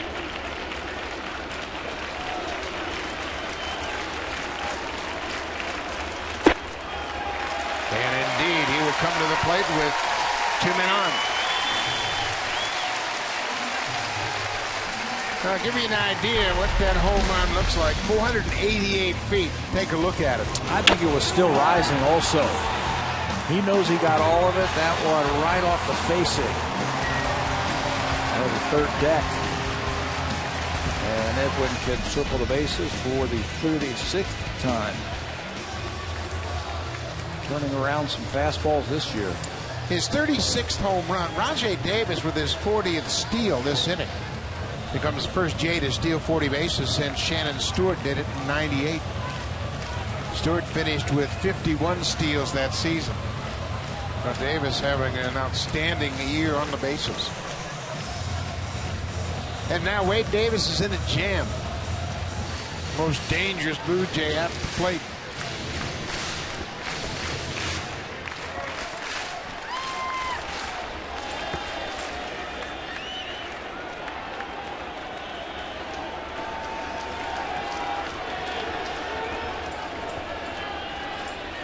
Facing Davis for the first time this afternoon.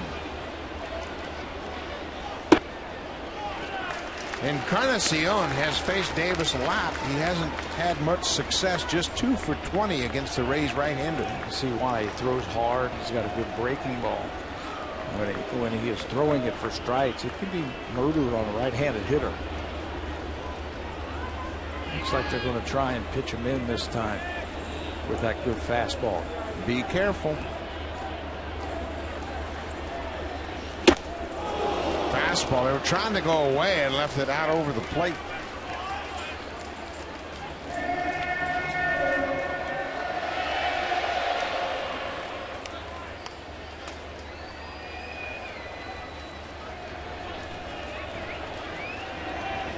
Edwin's done a good job this year with runners in scoring position, over 300.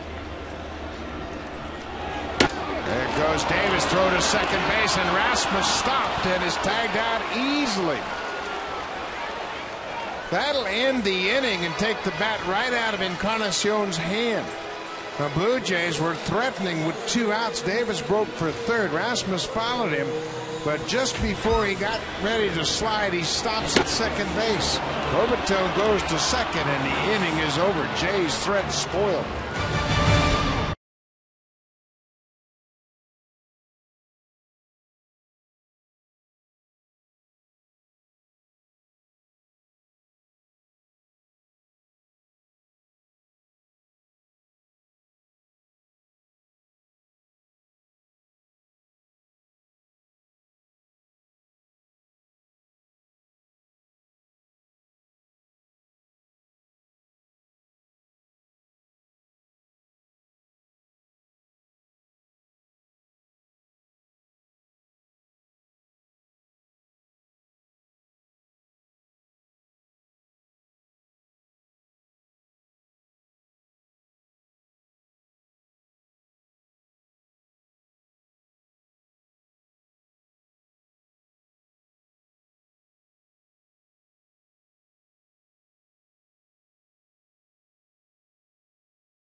Henderson Alvarez is out of the game after 5 innings. He gave up 5 hits, 4 earned runs. He walked 4, struck out 2 through 86 pitches, and 4 of those hits and all 4 of the runs came in the 3rd inning. That's when he really ran into trouble. He faced 9 men in that 3rd inning and cost him 39 pitches. He'll turn things over to Aaron Loup.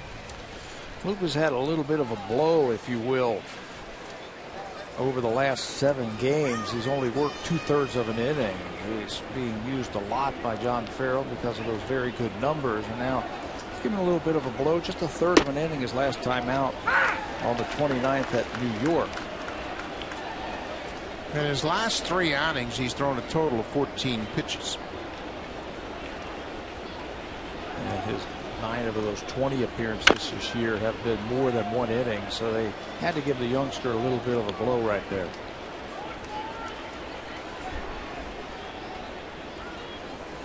Matt Joyce, left-handed batter, had a 2-run double in the 3rd inning.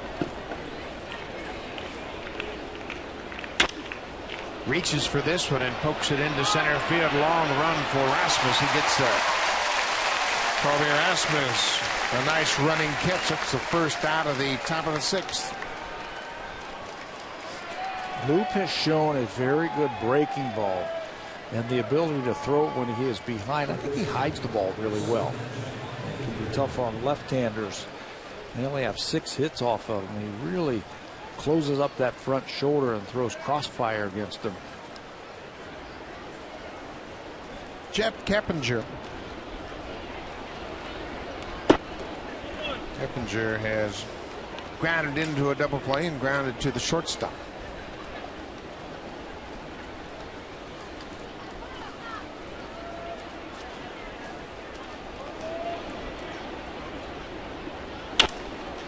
Sharply hit. Shortstop Echeverria knocks it down but can't make a play. That ball scooted past him, got a little deeper than he expected. It should be an infield hit for Keppinger.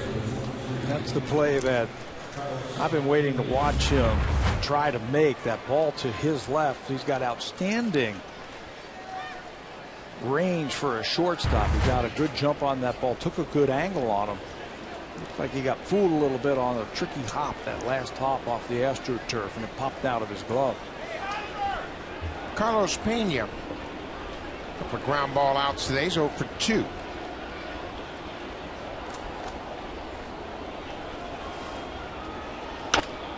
He's 1 for his last 20. Got a pinch hit in the 9th inning of last night's game. And that ended the ball game as Moises Sierra threw out the runner at the plate. Elliott Johnson.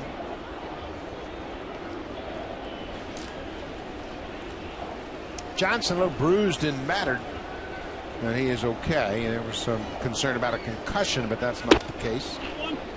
Ball and a strike.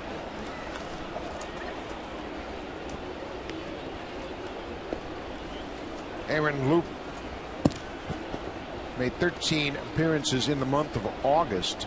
Just a total of 11 1/3 innings. Had 8 strikeouts.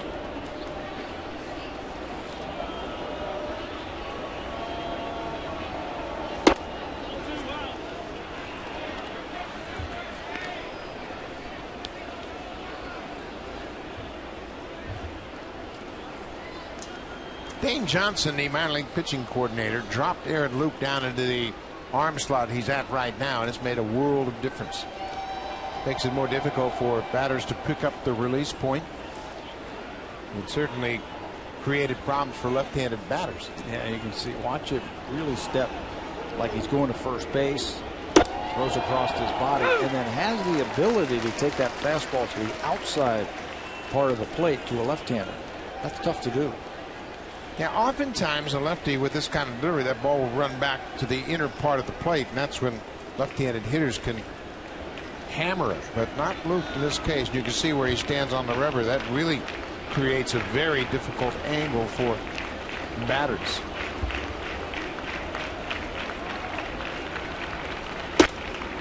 Pena loses the bat, and it bounces into the camera well.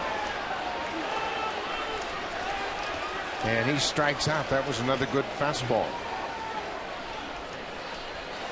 Hitters are having problems. They picking up the fastball from Aaron Loup. 93 or 94 miles an hour. This one goes right by Pena. Swings and loses the bat. Didn't hit anybody, did it? Looked like it might have hit an empty seat and then bounced down into that camera well.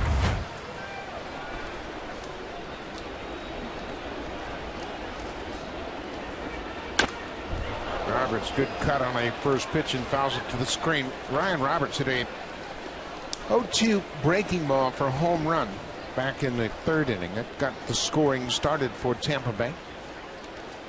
Surprising numbers for Roberts. He's down just 4 for 28 against lefty pitching. It's a 143 average.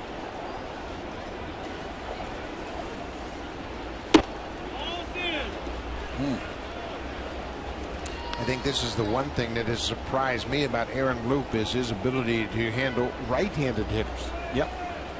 Righties. That hit just the ninth given up, that infield single by Keppinger. But he can throw that fastball inside and outside. I think that's the thing that's been impressive. With a nice little breaking ball. And just one little change, like you were mentioning, how he dropped down into that three-quarter slot. He was higher. Hitters could see the ball a little bit better. Now tough.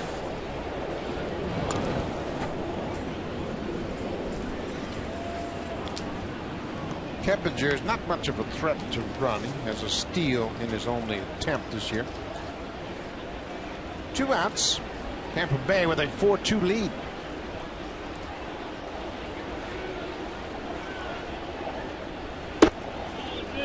All right, that's a tough pitch. Just missed the inside corner.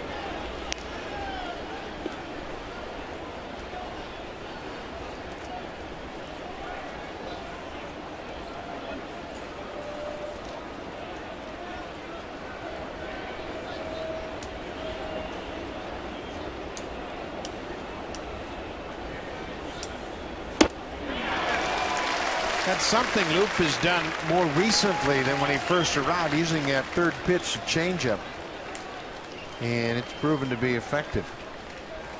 Understands pitching a little bit there. That 3-1. Ryan Roberts loves the fastball. He can attack a fastball. Just take a little something off. Full count, 2 outs. There goes Keppinger. Ground ball to third. Vizquel across the diamond in time. The inning is over. And Loup with a good job. Blue Jays will bat bottom of the 6th, trailing by 2.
The TD Comfort Zone, courtesy of TD. Another good ball game going on here this afternoon. It is a 4-2 Tampa Bay lead. Toronto won the opener 2-0. They also won last night's game 2-1.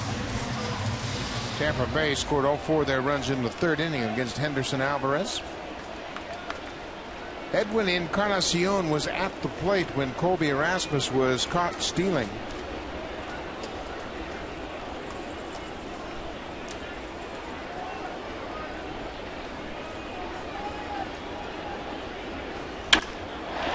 Driven into center field. B.J. Upton will get back, make the catch just short of the warning track in center. 1 down. Save during the homeowner sale. Only at Home Hardware and Building Center locations. Homeowners helping homeowners.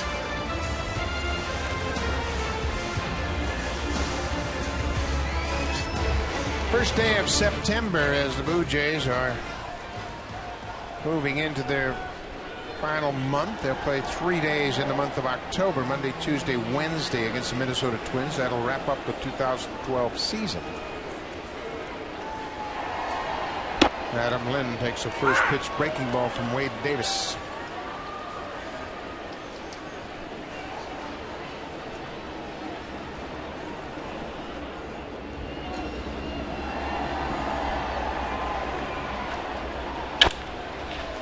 Sharp the hit, but right to second.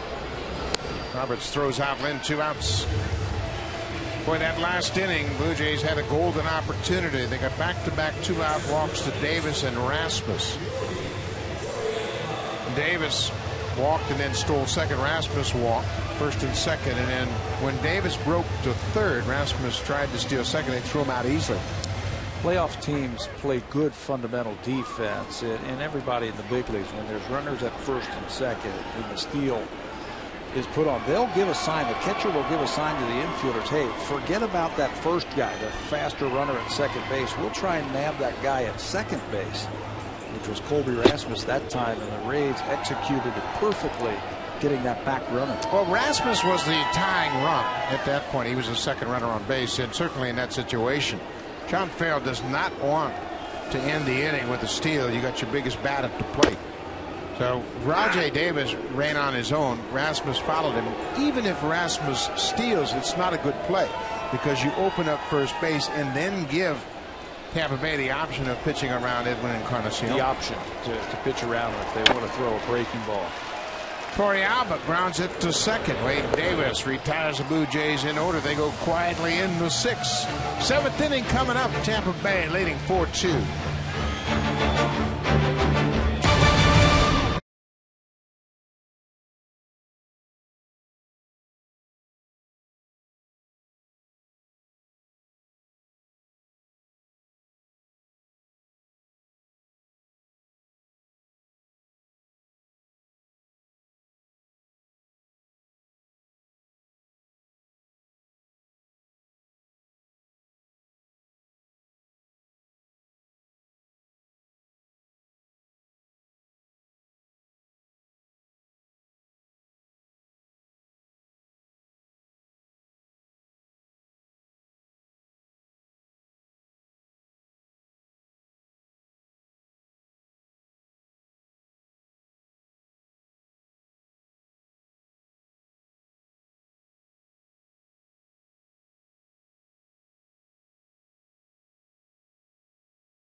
On now. Edwin Encarnacion has become a leader of this team, not just because he's having a great year. He goes in and talks to Henderson Alvarez when he was in a little bit of a mess there and says, let's go challenge him. And he gets a good hitter, Longoria, to bounce him to the 5-4-3 double play. Encarnacion's been good in the clubhouse, on the bases, and right there showing it a leader with his starting pitcher, Henderson Alvarez. In the 5th inning with 2 on, he's able to get out of that tough jam. And Encarnacion came over after the walk to Ben Zobrist and said, hey, we need you to get out of this inning. And sure enough, Alvarez made a great pitch to get the double play off the bat of Longoria. So Aaron Loop in his 2nd inning of work will face the number 9 hitter, the catcher, Jose Lobaton.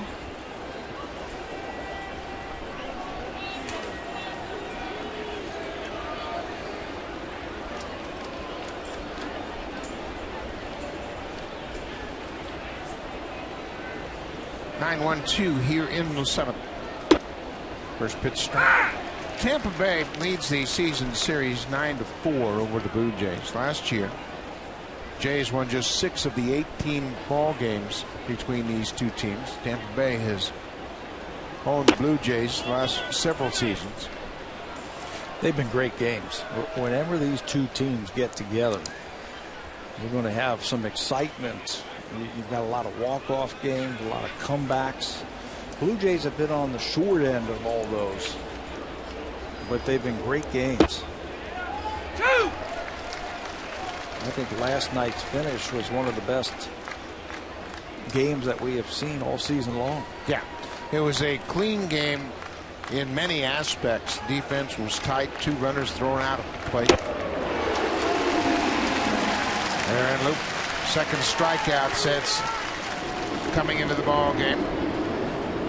Torey Lamello is the first base coach and the outfield coach, and he's talking to Colby Rasmus, and just our opinion of what that conversation might be. It's got to be a reminder, hey, you can't take the bat out of Edwin Encarnacion's hand. He's the hottest hitter we got, one of the most dangerous hitters in the league, and even if Rajai takes off at 2nd base, you've got to stay put. You know, unless you have a sign and you know that he's taking off and you can get a little bit bigger lead and you can make it, you're 100% sure you can make it. But even if you do, like you said, they're going to pitch around Edwin. Yeah. And with so many of your big bats out of the lineup, you got to make sure that you give him every opportunity to hit in meaningful situations. So Edwin comes to the plate with nobody on to start the 6th and just has a fly ball through the outfield. Here's an easy formula for you. Try to get your 3 and 4 hitters batting with as many guys on base. I like my chances when you got your best hitters at the plate for a chance to drive in some runs. Yeah, and obviously with Bautista out and Aaron Seavey out, Lynn just back, this is the biggest bat, the most dangerous hitter they have in the lineup. And he's been consistent all year long. Desmond Jennings. 2 balls, 2 strikes. Strike 3 call. Aaron Loop makes a terrific pitch on the inside corner. His 3rd strikeout since coming into the ball game, and the bullpen has been really bang on. On July 20th, their ERA was .430 and their opponent's batting average nearly .260. But look at what they've done since. They've whittled down the ERA. Their opponent's batting average at .212, and they have been racking up the strikeouts. 9.2 strikeouts per 9 innings. It's been very impressive watching John Farrell go to his bullpen and these guys trotting in from that bullpen and throwing strikes. The next one, it's going to be Brad Lincoln, as they have gone to the bullpen for the 2nd time this afternoon. So B.J. Upton is the scheduled batter. He'll bat with 2 outs. Lincoln on into the game.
right-hander Brad Lincoln.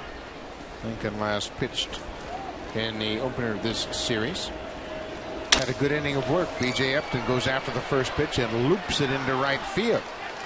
Sierra plays it on the hop, gets it back to the infield quickly, and B.J. Upton has his second hit of the afternoon. Both of them to right field. He's been on base 3 times. Here are the numbers for Brad Lincoln's 41 games with Pittsburgh and Toronto. Good record, 4.2 or 3.13 earned run average. He's got a good fastball, probably spins the best breaking ball out of that bullpen for the Blue Jays, and had a very clean inning 2 nights ago against the Rays.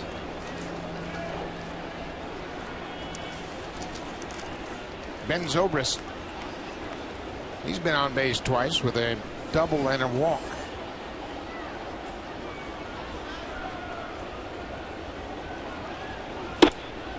I think he did a good job of freezing Upton at first base. He just held the ball, and the longer he did that, the more chances are that Upton's not going to run.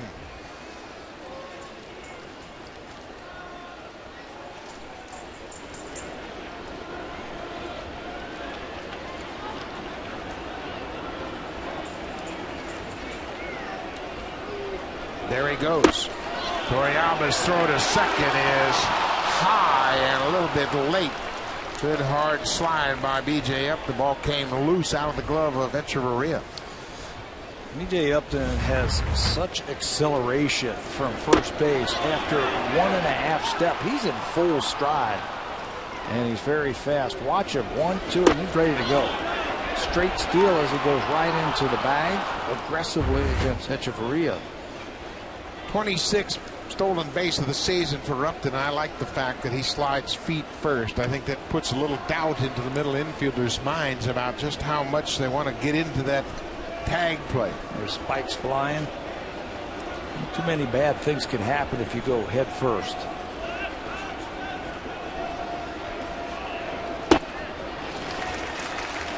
One and two. Brad Lincoln has done a good job for the Blue Jays since coming from Pittsburgh, and Pittsburgh has missed his presence in the bullpen. Since he joined the Blue Jays, the Pirates are 11-17. Their bullpen had been very good, and he was outstanding for Pittsburgh, and they've missed his presence. He had some big arms and still have a couple of other big arms in that bullpen. He's been a valuable guy. Now, I think that's the one thing that has really come together for this bullpen here is the way that they all have meshed. There's a combination of different styles. Lincoln's got the hard breaking ball. Delabar's got the fastball and the split. Lyon has a combination of everything. And this has really become a very competent, very shut down bullpen. Of course, that guy, he's chilling out today. He's not going to pitch today no matter what. Casey Jansen's been great. Wicked breaking ball, and Zobrist strikes out. That leaves a runner in scoring position. Lincoln comes on and gets out of the inning. The curveball has been his bread and butter strikeout pitch.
Saturday. After today, there'll just be 2 left. The next Junior J Saturday will take place Saturday, September 15th, when the Boston Red Sox are in town. The game starts at 1:07 p.m.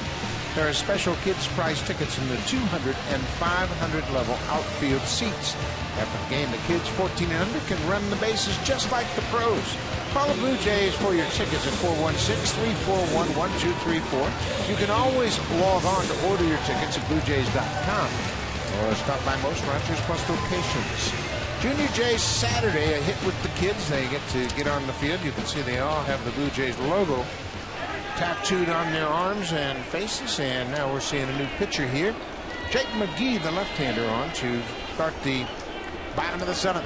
Another one of those good young arms for the Tampa Bay Rays. McGee's got basically a fastball and a breaking ball. And he has thrown up some good numbers. 10 wins out of the bullpen the last 2 years. Here's another guy that was a starter throughout the minor leagues, and there was some talk, oh, we'll just plug him into the rotation, and they decided to put him in the pen, and he's been rock solid.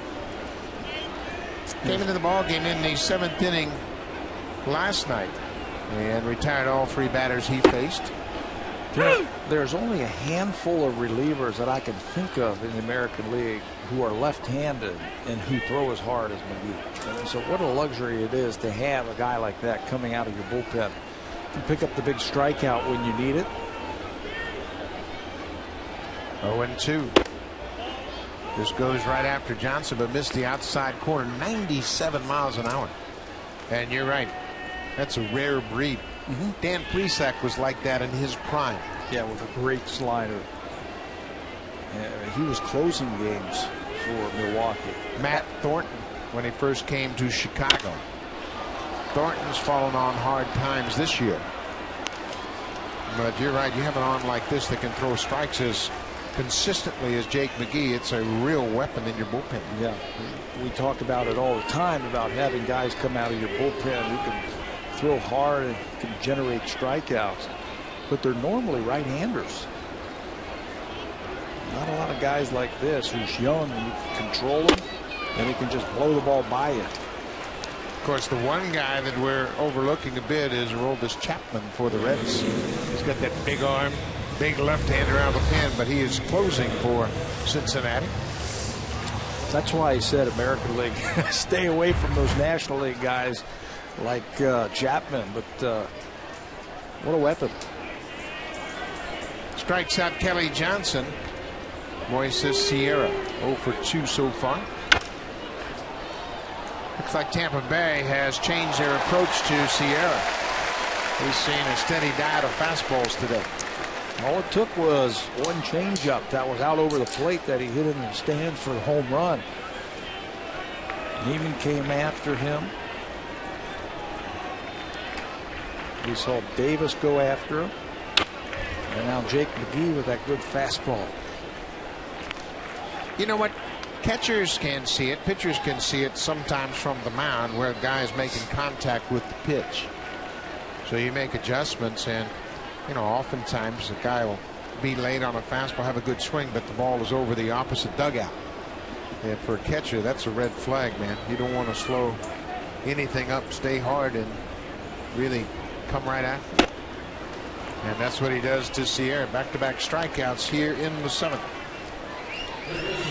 Fans enter the Hit a Home Run with Sharp contest on Facebook today. There are 5 ways to win this year, including a grand prize draw for Canada's largest LCD TV, a 90-inch Sharp Aquos. Join Sharp Canada on Facebook today. Omar Vizquel batting right-handed for the first time. He's 1 for 2 in the game. I'll give you another lefty who throws hard. He's in the National League. Atlanta. Johnny Venners. Yeah. Jake McGee is a lot like Johnny Venners. Hard fastball, hard breaking ball, tons of strikeouts. Well, I think late in the game, I mean, think about it. Course of a ball game, you play 2 hours, 2.5 hours, you get into the 8th and 9th inning. Hitters are a little bit tired, a little bit slowed down. And when you can bring this kind of arm out of the bullpen, you can beat hitters on one pitch. You don't have to trick them. power bullpens in the games. You know what else it does? It can intimidate you. I mean, you don't think batters from the opposition have an eye towards the end of the game when you've got 3 guys who can come in and just blow you away? And you don't think those early Blue Jay teams of the 90s with Ward and Hinkie at the end, hey, you only had to play a 6-inning game. Yeah. Ground ball. Keppinger at third. Across the diamond. Jake McGee has a very good 7th inning. 8th inning coming up. Tampa still leads by 2.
Sunflower seeds of the Toronto Blue Jays.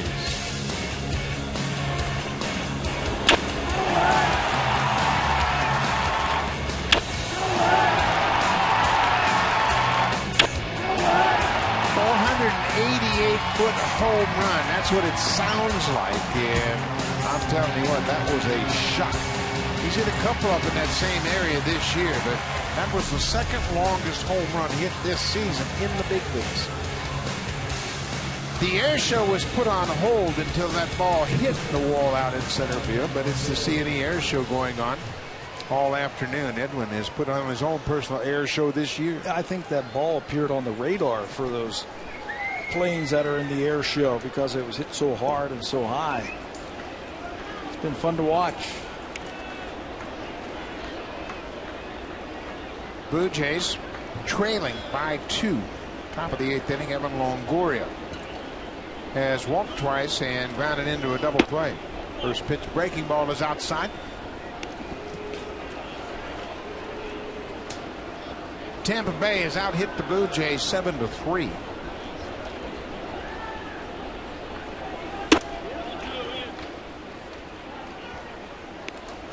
The air show going on all afternoon, and it's always a highlight to see the snowbirds fly, and they'll be probably the finale of the air show. They always are, end of the day. No problem for Omar Vizquel. Longoria is out. He's 0 for 2. You know, one thing that we have noticed over the last 2 weeks or so from the Blue Jays, with an improved bullpen and some improved starting pitching, I think Brandon Morrow coming back and Jay Happ being inserted into that starting rotation, every game has been close. And John Farrell was telling us on that road trip they felt like they were in every single game. They had a chance. They just needed to come up with a clutch hit here or a clutch hit there. There's a high, deep drive to right. Matt Joyce has just hit a solo home run. Jumped on the first pitch, his 15th of the season. He's driven in 3 this afternoon. A little insurance for Tampa Bay here in the 8th. Another extra base hit for Matt Joyce. And just like Encarnacion, he had some sound on his home run. That was a loud one. Over the middle of the plate. Yeah, really no doubt about that one. He knows what that feels like. And he can get into his home run trot. But to finish up that point that I was talking about before that home run, Tampa Bay scored 4 runs in the 3rd inning. That's the largest inning by an opposition against the Blue Jays since the 19th. So they're starting to get some pitching. They're starting to iron that out. And now the hitting's got to come through. Yeah, and you improve your run prevention, you're going to be in a lot more ball games. That's what Tampa Bay has done over the years. They've had a down year defensively, and they've committed a lot of errors, but their pitching will keep you in a lot of ball games, and then you just scratch for runs here and there. Ricky Romero will go to the mound tomorrow. He'll take on David Price and the Rays. That's the fourth and final game of this series. Brandon Morrow was the winner in last night's game, 6 2/3. He would have 8 hits, but just 1 run. Carlos Pena 0 for 3 this afternoon.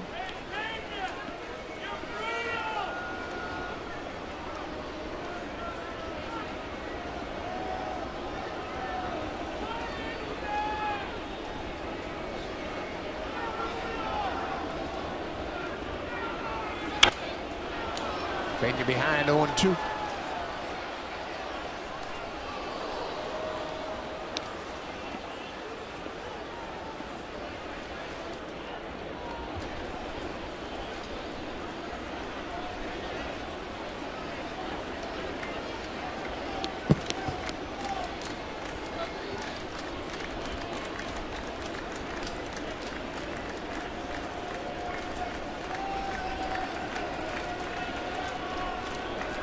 Here's the 0-2 to Pena.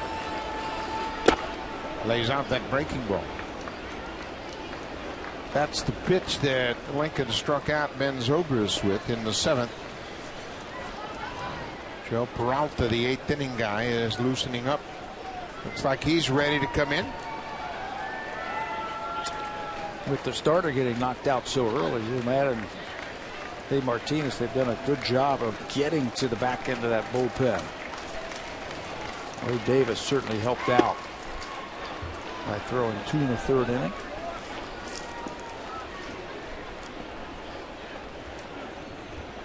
Neiman goes just 3 in the 3rd.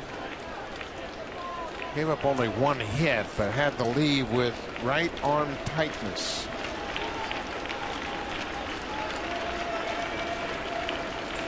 Two and 2. And you got to that pitch.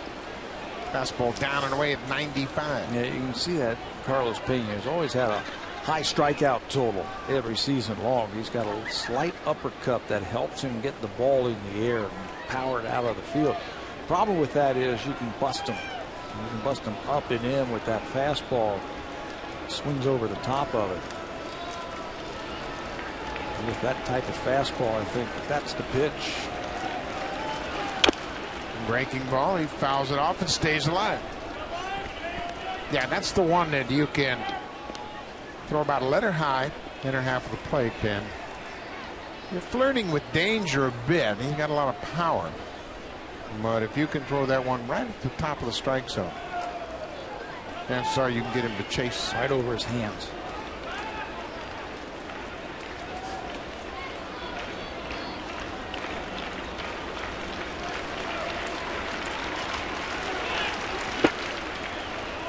He wouldn't chase that breaking ball. They run the count to full.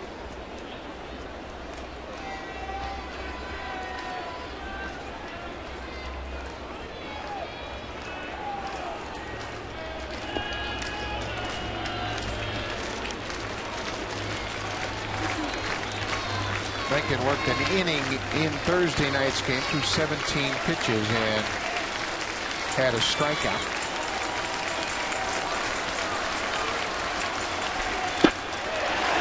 Pena strikes out. Long battle. He loses it to Brad Lincoln. We'll go to the bottom of the 8th. Blue Jays down by 3-5-2. Now it's time for Blue Jays Central Update. Here's Jamie Campbell and Greg Zahn in the Blackberry Broadcast Studio.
Yankees at the start of play today. Will be here starting Monday, Tuesday, and Wednesday.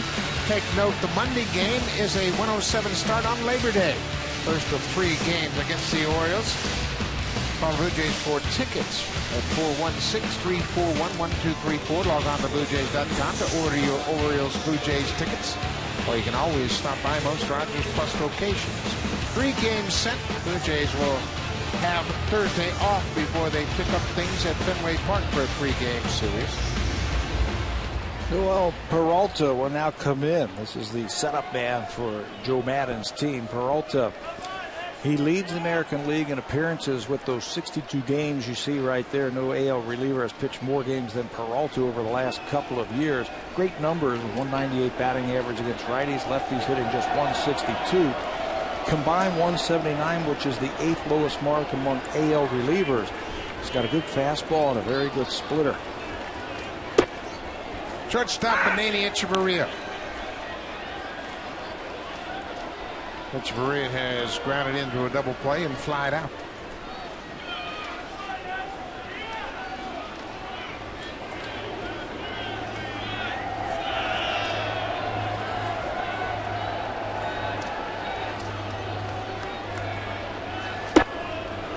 Big breaking ball his way out in front. Peralta does it a little bit differently than some of the other arms that we have seen come out of that bullpen for the Tampa Bay Rays. We've seen Davis and McGee with their big fastballs, and Farnsworth and Rodney. He's a little bit more like a pitcher. He's got to use all of his pitches and move it around the strike zone, pitch backwards if you have to. Just doesn't have that blazer. Ball is hit to left field. B.J. Upton's not going to get it. Bounces off the wall. And Echeverria will end up at second base.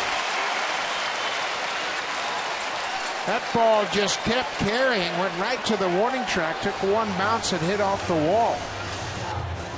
A leadoff double for Echeverria. Looked like an off-speed pitch over the middle of the plate, and he almost falls coming out of that batter's box. And right there, I thought that ball might have been gone, but it hits before the wall. Bounces up against the wall. Tough to pick that one up. It'll go as an extra base hit. A double, his 3rd of the season. A good start here in the 8th. Well, nothing like a leadoff double. Get you going. Back to the top of the order. Davis, the leadoff batter, walked his last time up. That was in the 5th.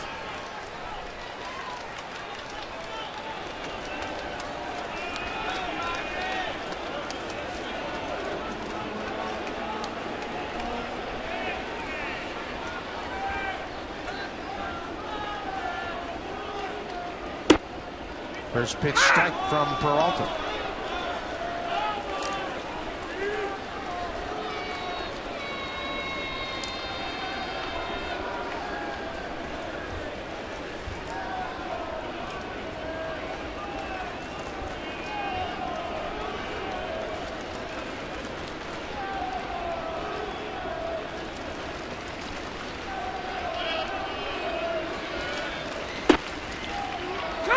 A good fastball right on the outside corner. Peralta making his 25th career appearance against the Blue Jays. They have hit him. They've hit 5 home runs off him. They have 26 hits, now 27 hits in 28 2/3 innings.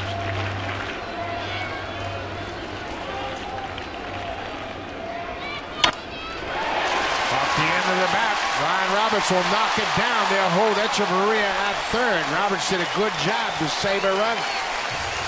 1st and 3rd, nobody out. Let's check in with Jamie Campbell.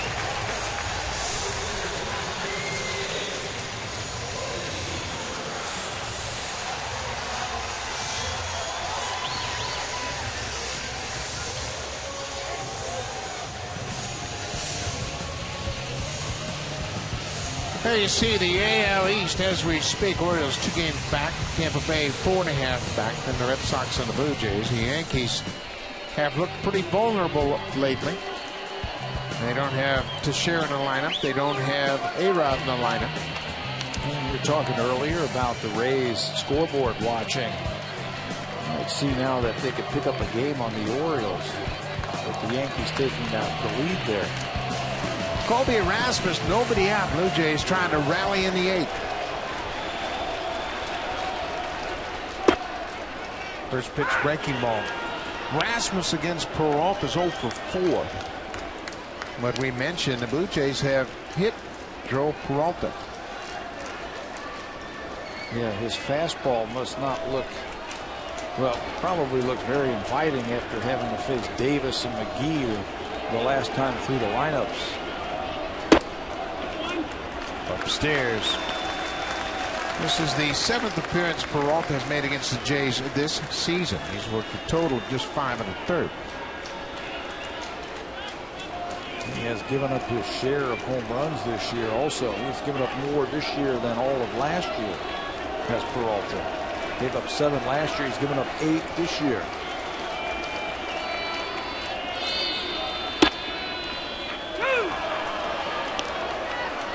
One and two. I say that because you've got a couple of home run hitters now, and it's Peralta's job here in the 8th inning. We've got Encarnacion on deck. Colby Rasmus with 21 home runs, standing in that batter's box.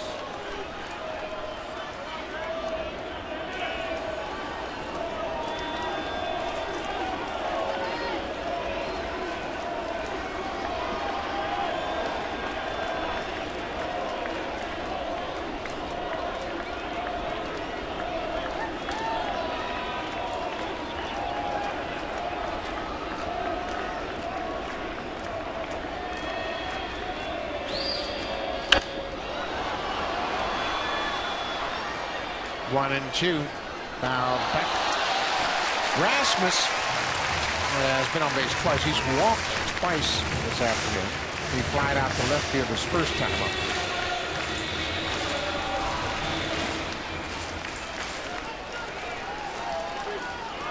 Rasmus with the big home run on Monday in New York. 3-run shot in the 9th inning.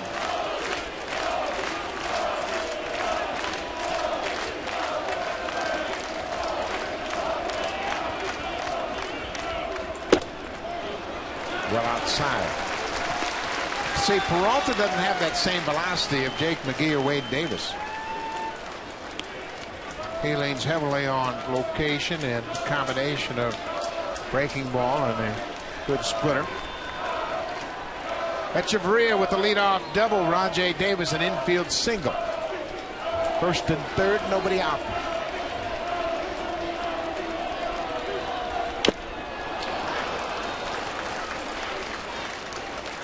Blue Jays is doing a good thing right here, leaving Rajay Davis right over there at first base. He has the green light on this team. And at times the Blue Jays will throw up the stop sign in situations where they don't want him running. And this is a situation where they don't want him running. You got a hole on the right side that Rasmus can shoot for if he can pull one of those off-speed pitches. Plus, he represents the tying run at the plate.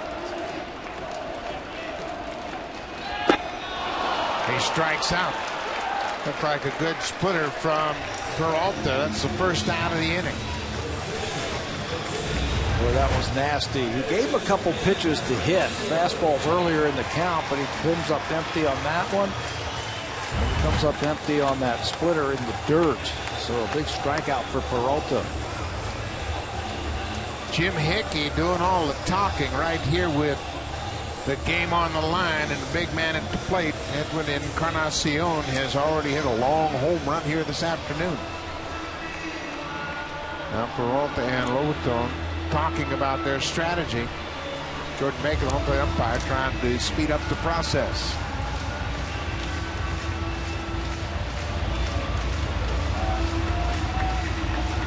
You know, this should be a good matchup right here.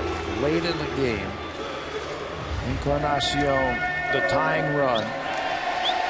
He has been on everything all year long, and Peralta he can't just reach back and just throw it by him. He's got to pitch his way through it. And this should be fun to watch. One out. Echeverria at third. Davis at first.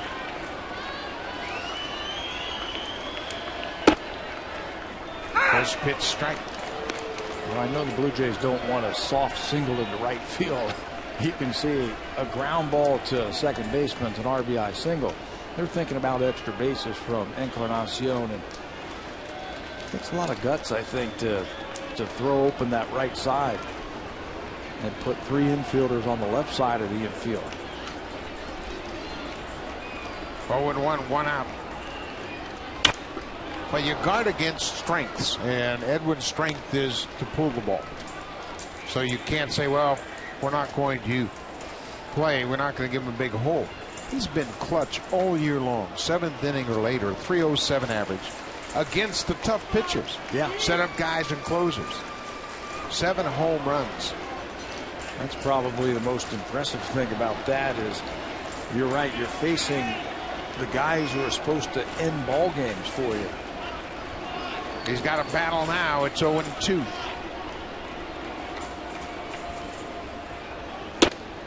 Off the plate.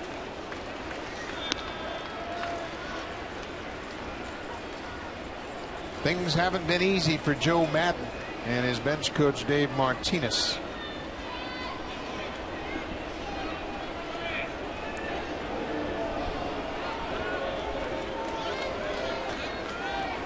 Going away again.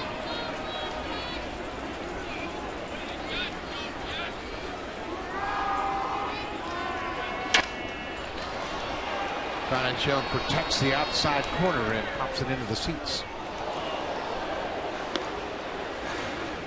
Edwin had his only 2 home run game back on the 14th of July right here at Rogers Center, game against the Indians. Part of a 2-for-4 day.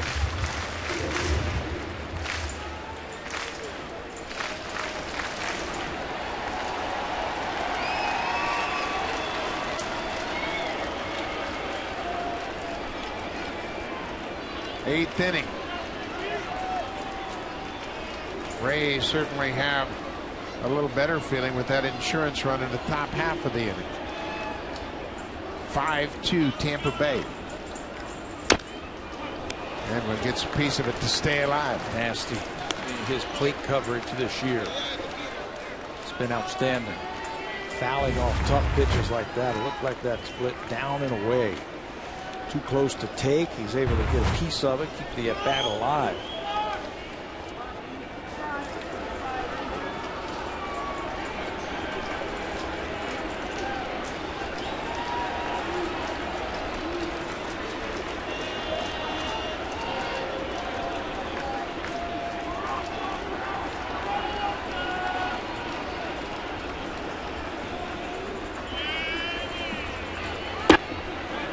Good eye.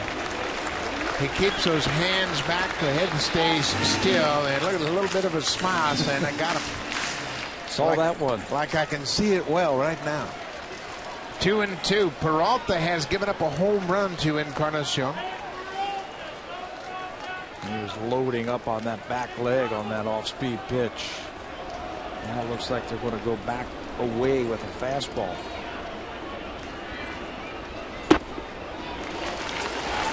Those are tough pitches to lay off of. But he's recognizing early that it's a splitter and it's down. Do you run Davis here? No. No, I want Encarnacion concentrating on that baseball. 3-2, 1 out. Davis not running. Bases are loaded.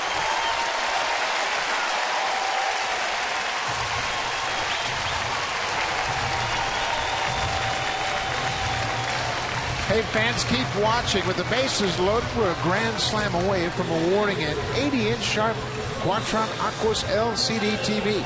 To enter, visit hitahomerunwithsharp.ca.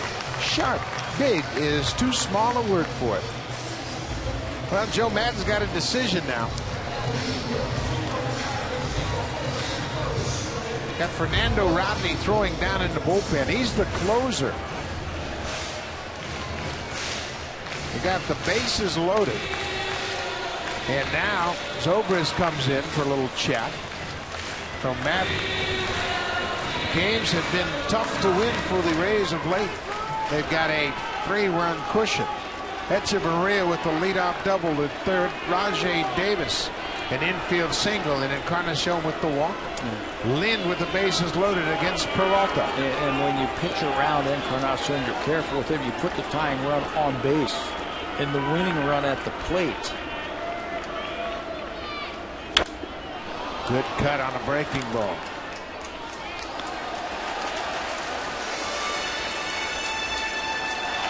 Rays looking for a grounder. Blue Jays looking for something that splits the gap. Well, Edwin with Pena way behind him at first can get a big lead.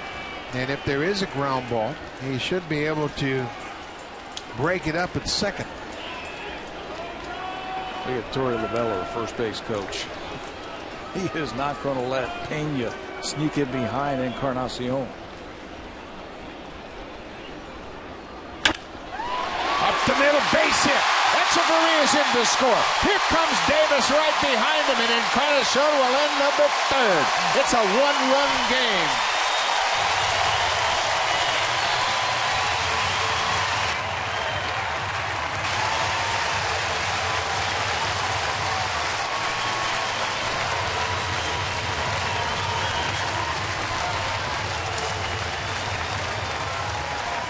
Joe Madden is going to come out and talk to his reliever. You walk Encarnacion and you set it up for Lynn, who's batting fourth, and he comes through. He delivers right back through the middle, scores 2 runs, and then Encarnacion will end up at third base with less than 2 outs. Joe Peralta did not get the job done. Peralta is out. Still just one out in the inning. And the closer, Fernando Rodney, will come in. Lynn with a big 2-run single.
Cardinals will be at Washington, and that's a big battle for a postseason berth. The Angels are in Seattle, and they've got to deal with King Felix going for his 14th win tonight. White Sox in Detroit. Detroit has owned this season matchup, and right now they're putting a hurting on the White Sox, and that race is just separating 2 games. The Tigers are 2 behind the White Sox, and later on, how about the red-hot Oakland A's? They've won 7 straight, and they pounded the Red Sox yesterday to the tune of 20-2. So the closer, Fernando Rodney, is in. For Rodney, he is in a situation where he's got to give them 5 outs. 5 outs without a runner scoring from third base with less than 2 outs. Lynn delivered the 2-run single. Mike McCoy takes over at first as a pinch runner for Lynn. Edwin Encarnacion at third. He was walked. Yorvit Torrealba.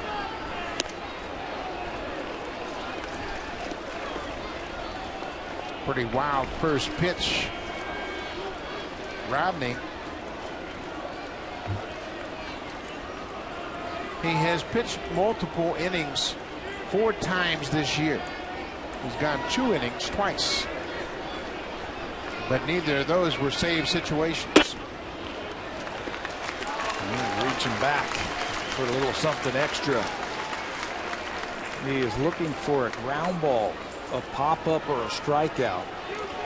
Good fastball from Rodney and a good changeup. Probably one of the best in baseball. He does not have a save any longer than 1 inning this year. And that's what he's trying to accomplish this afternoon. 3-0.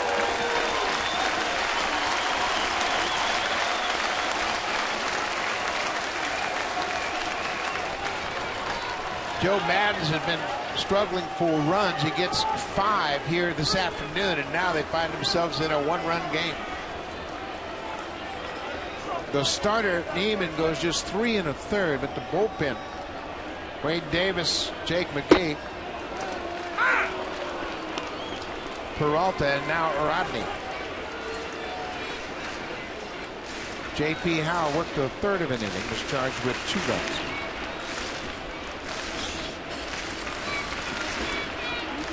Peralta is responsible for the 2 runs in and the 2 base runners. 3-1. Ball 4. Bases are loaded.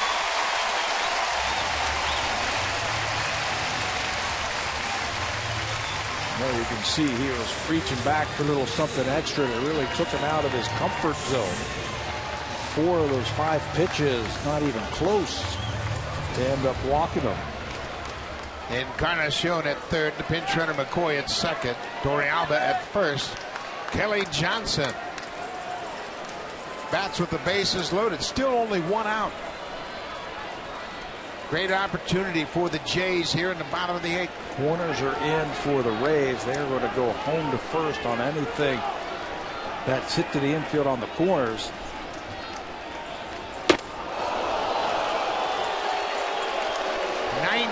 But off the plate, Brandon Lyon will close this game out. Casey Jansen is on the shelf today.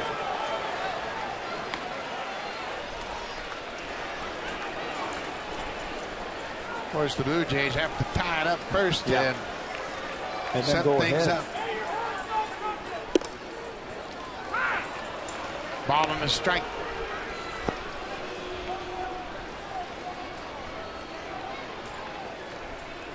Four career grand slams for Kelly Johnson.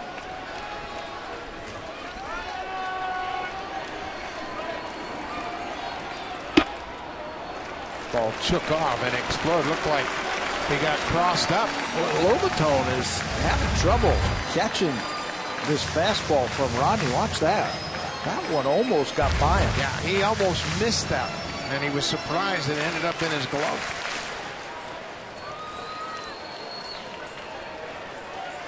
He's throwing hard. Upper 90s right now with that fastball. He's gotten away from his best pitch, his changeup. 2-1.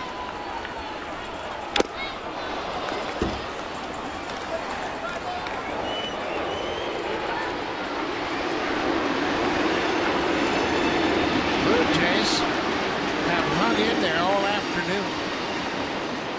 They got behind early 4-0, but then chipped away. It's a 5-4 Tampa lead.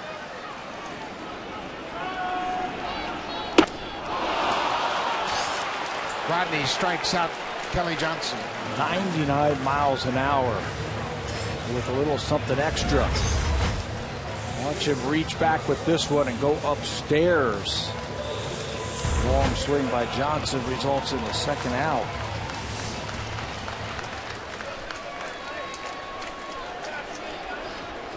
The rookie Moises Sierra will be the 8th Blue Jay to bat here this inning.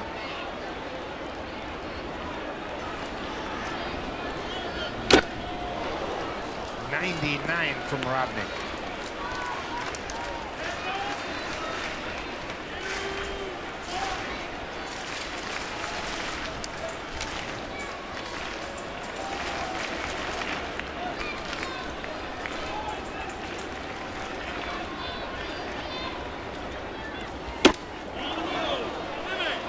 No swing, says Jim Joyce. That high fastball he was able to lay off of.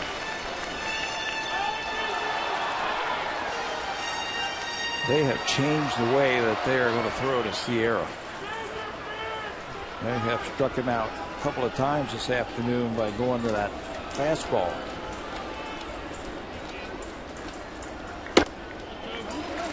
Upstairs.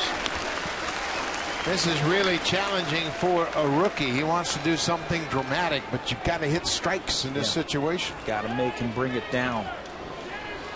I think Sierra's a better low ball hitter than high ball hitter, so just concentrate your sights down against Rodney. There's the changeup.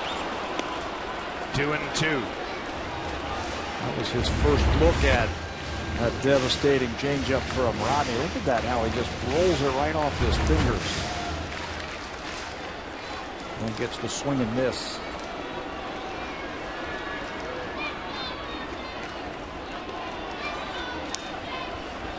Two balls, 2 strikes, 2 outs. Rodney strikes him out. Rodney comes in, and after walking the first batter, he strikes out 2 to end the Blue Jays' threat. It's a 5-4 game. We'll go to the 9th. Rodney comes in to strand 3.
In a third. They've allowed 9 hits, 2 earned runs, but look, they haven't walked a batter, and they've struck out 19.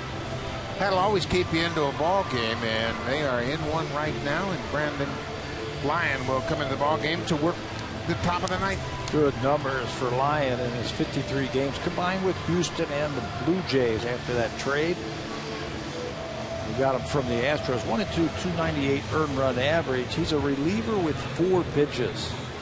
Lyon can come after you with a cutter, a curveball, a sinker, a little bit of a changeup. He's been better this year with that curveball. He's been moving it around the plate a little bit better this year, and I think that's why his numbers are so good.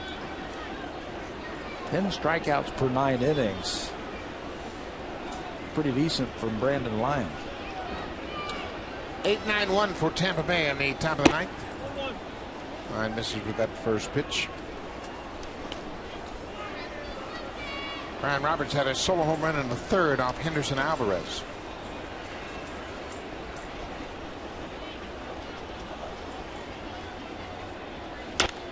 This is popped up middle of the infield.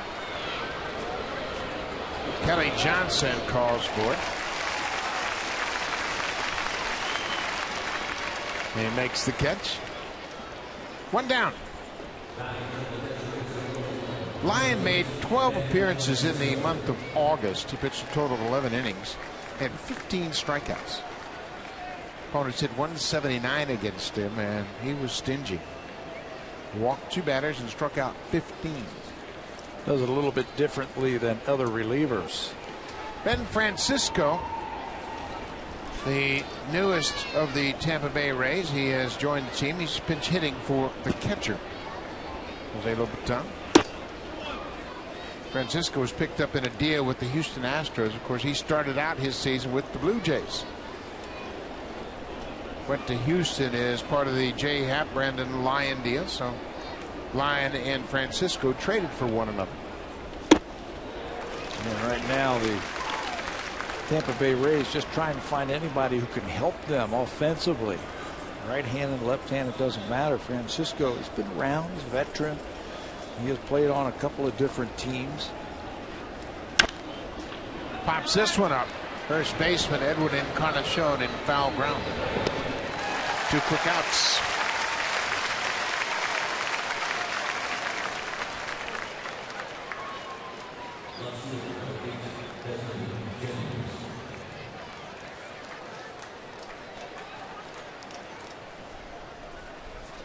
Desmond Jennings, leadoff man, has gone 1 for 4 this afternoon.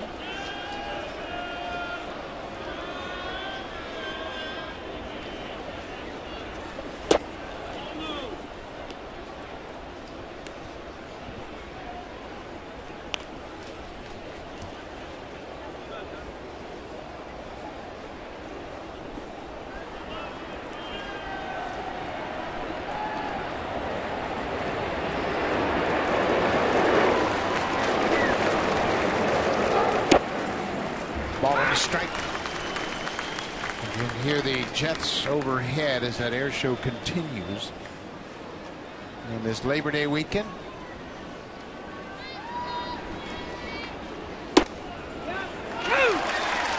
Back-to-back strikes. Well, he is so aware of what hitters try to do against him, and then he counteracts that with all the different pitches that he can offer.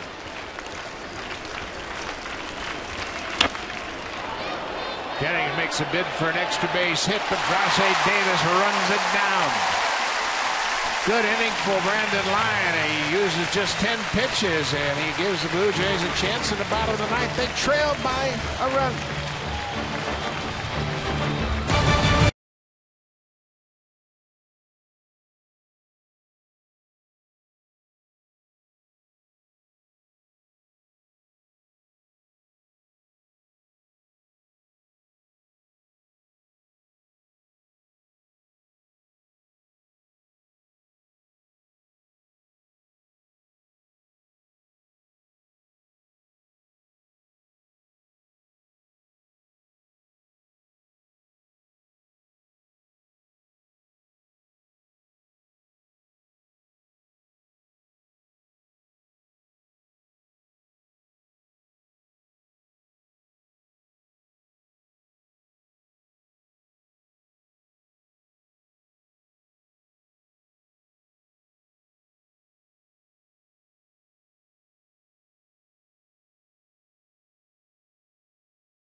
Up as they were able to hold off the Baltimore Orioles. Bottom of the ninth inning, another terrific ball game. A 5-4 Tampa Bay lead. Jose Molina behind the plate. Jose Lobaton, the catcher, was pitch hit for. Now Molina takes over after Radno Rodney. Rodney threw 15 pitches in that last inning. Came into the ball game with 1 out. He walked the first batter he faced, but then struck out Kelly Johnson and Moises Sierra. And each one of them maximum effort. You can see Keppinger at third base, anticipating Omar Vizquel possibly laying down a butt. He'll look around the infield, glance around the last second to see where they're playing and see if he can drop something on and get something started. Rodney doesn't have the kind of command we've seen from him earlier. He had an interesting walk of Toriyama that loaded the bases, but then he was able to strike out Kelly Johnson and Sierra. Well, he really backed off that pitch and missed badly.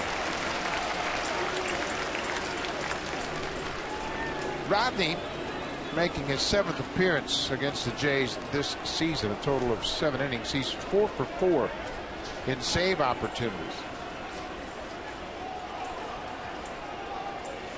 It was almost like he was just going to throw a 2-0 BP fastball down the middle of the plate, knowing that Vizquel was taking all the way. And it was...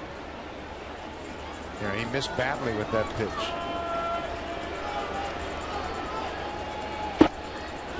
He took something off, and he's able to throw a strike. 3-1.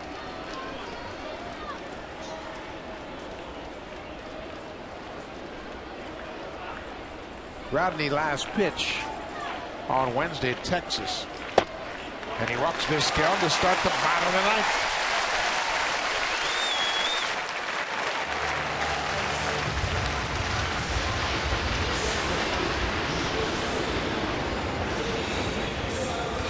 Whoever thought managing was stress-free. Certainly, you push all the right buttons and then it still doesn't work. Danny Echeverria led things off in the 8th with a leadoff double. Keppinger in at 3rd, expecting the bunt. Echeverria with Vizquel, squares to bunt, jumps back from an inside fastball.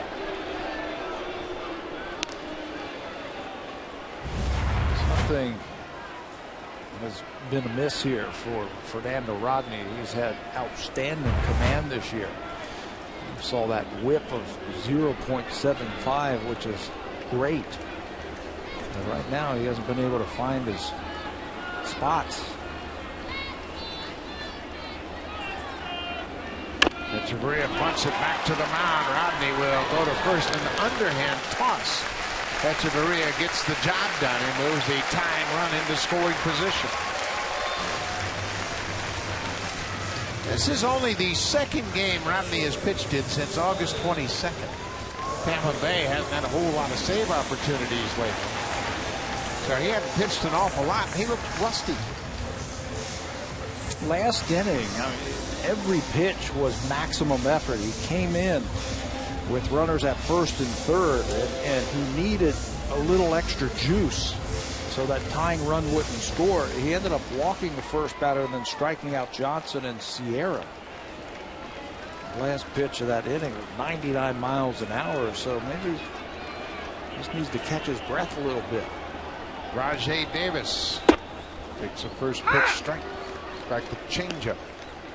Rodney's had a terrific season. He has been everything and more that Tampa Bay could have hoped for. He's 2nd in the American League in saves to Jim Johnson.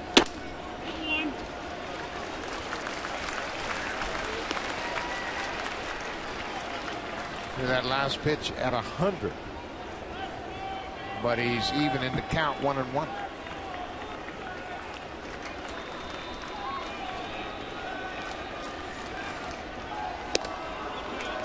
Two and one.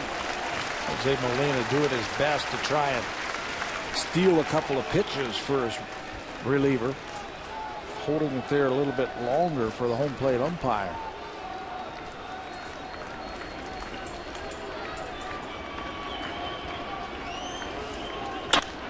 Davis hits it into center field, up and has a beat on it. Vizquel has to go halfway, as Rodney was able to record the out with a changeup. The Blue Jays are down to their final out. Rajay Davis flies out to center. Colby Erasmus has gone 0 for 2, but he's walked a couple of times.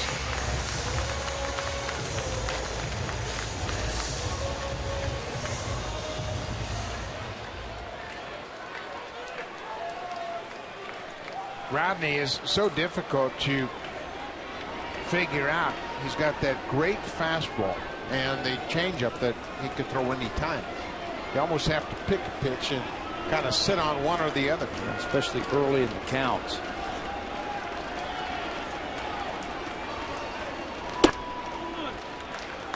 Another 100-mile-an-hour fastball. Yeah, this is reaching back for a little something extra. You can empty your bullpen on a day like today to try and get it. Your starter goes out early. You've got David Price tomorrow, so you can stretch him a little bit further than you would hope. Toby Erasmus, base hit into center field. Here comes Vizquel around third. The throw from Upton, and Vizquel is blocked off the plate, and he is out. Molina blocked the plate. Vizquel barreled into him. And for a second consecutive game, the game ends with a dramatic play at the plate. Rasmus with a line single to center, and Vizquel gets thrown out at the plate. Molina took a heck of a shot. This ball is hit hard by Rasmus to center field, and Upton levels himself and then throws it on a fly. This is his 8th assist, but Molina at the back end just covers up home plate, and he is not going to let anybody get through him to the plate. Pennant on the line, they need the W right there, and Vizquel hits him and goes nowhere as he tries to go around him. Molina keeps him off the plate. Rodney picks up the saves, and the Rays pick up a big win. What a game. Molina positions himself just to block the path of Vizquel, and Vizquel had nowhere to go. Molina had the ball in his glove, and the game ends for a second night with a play at the plate. Terrific ball game. Tampa wins at 5-4. Now here's Blue Jays Central. Jamie Campbell and Greg Zahn coming right up.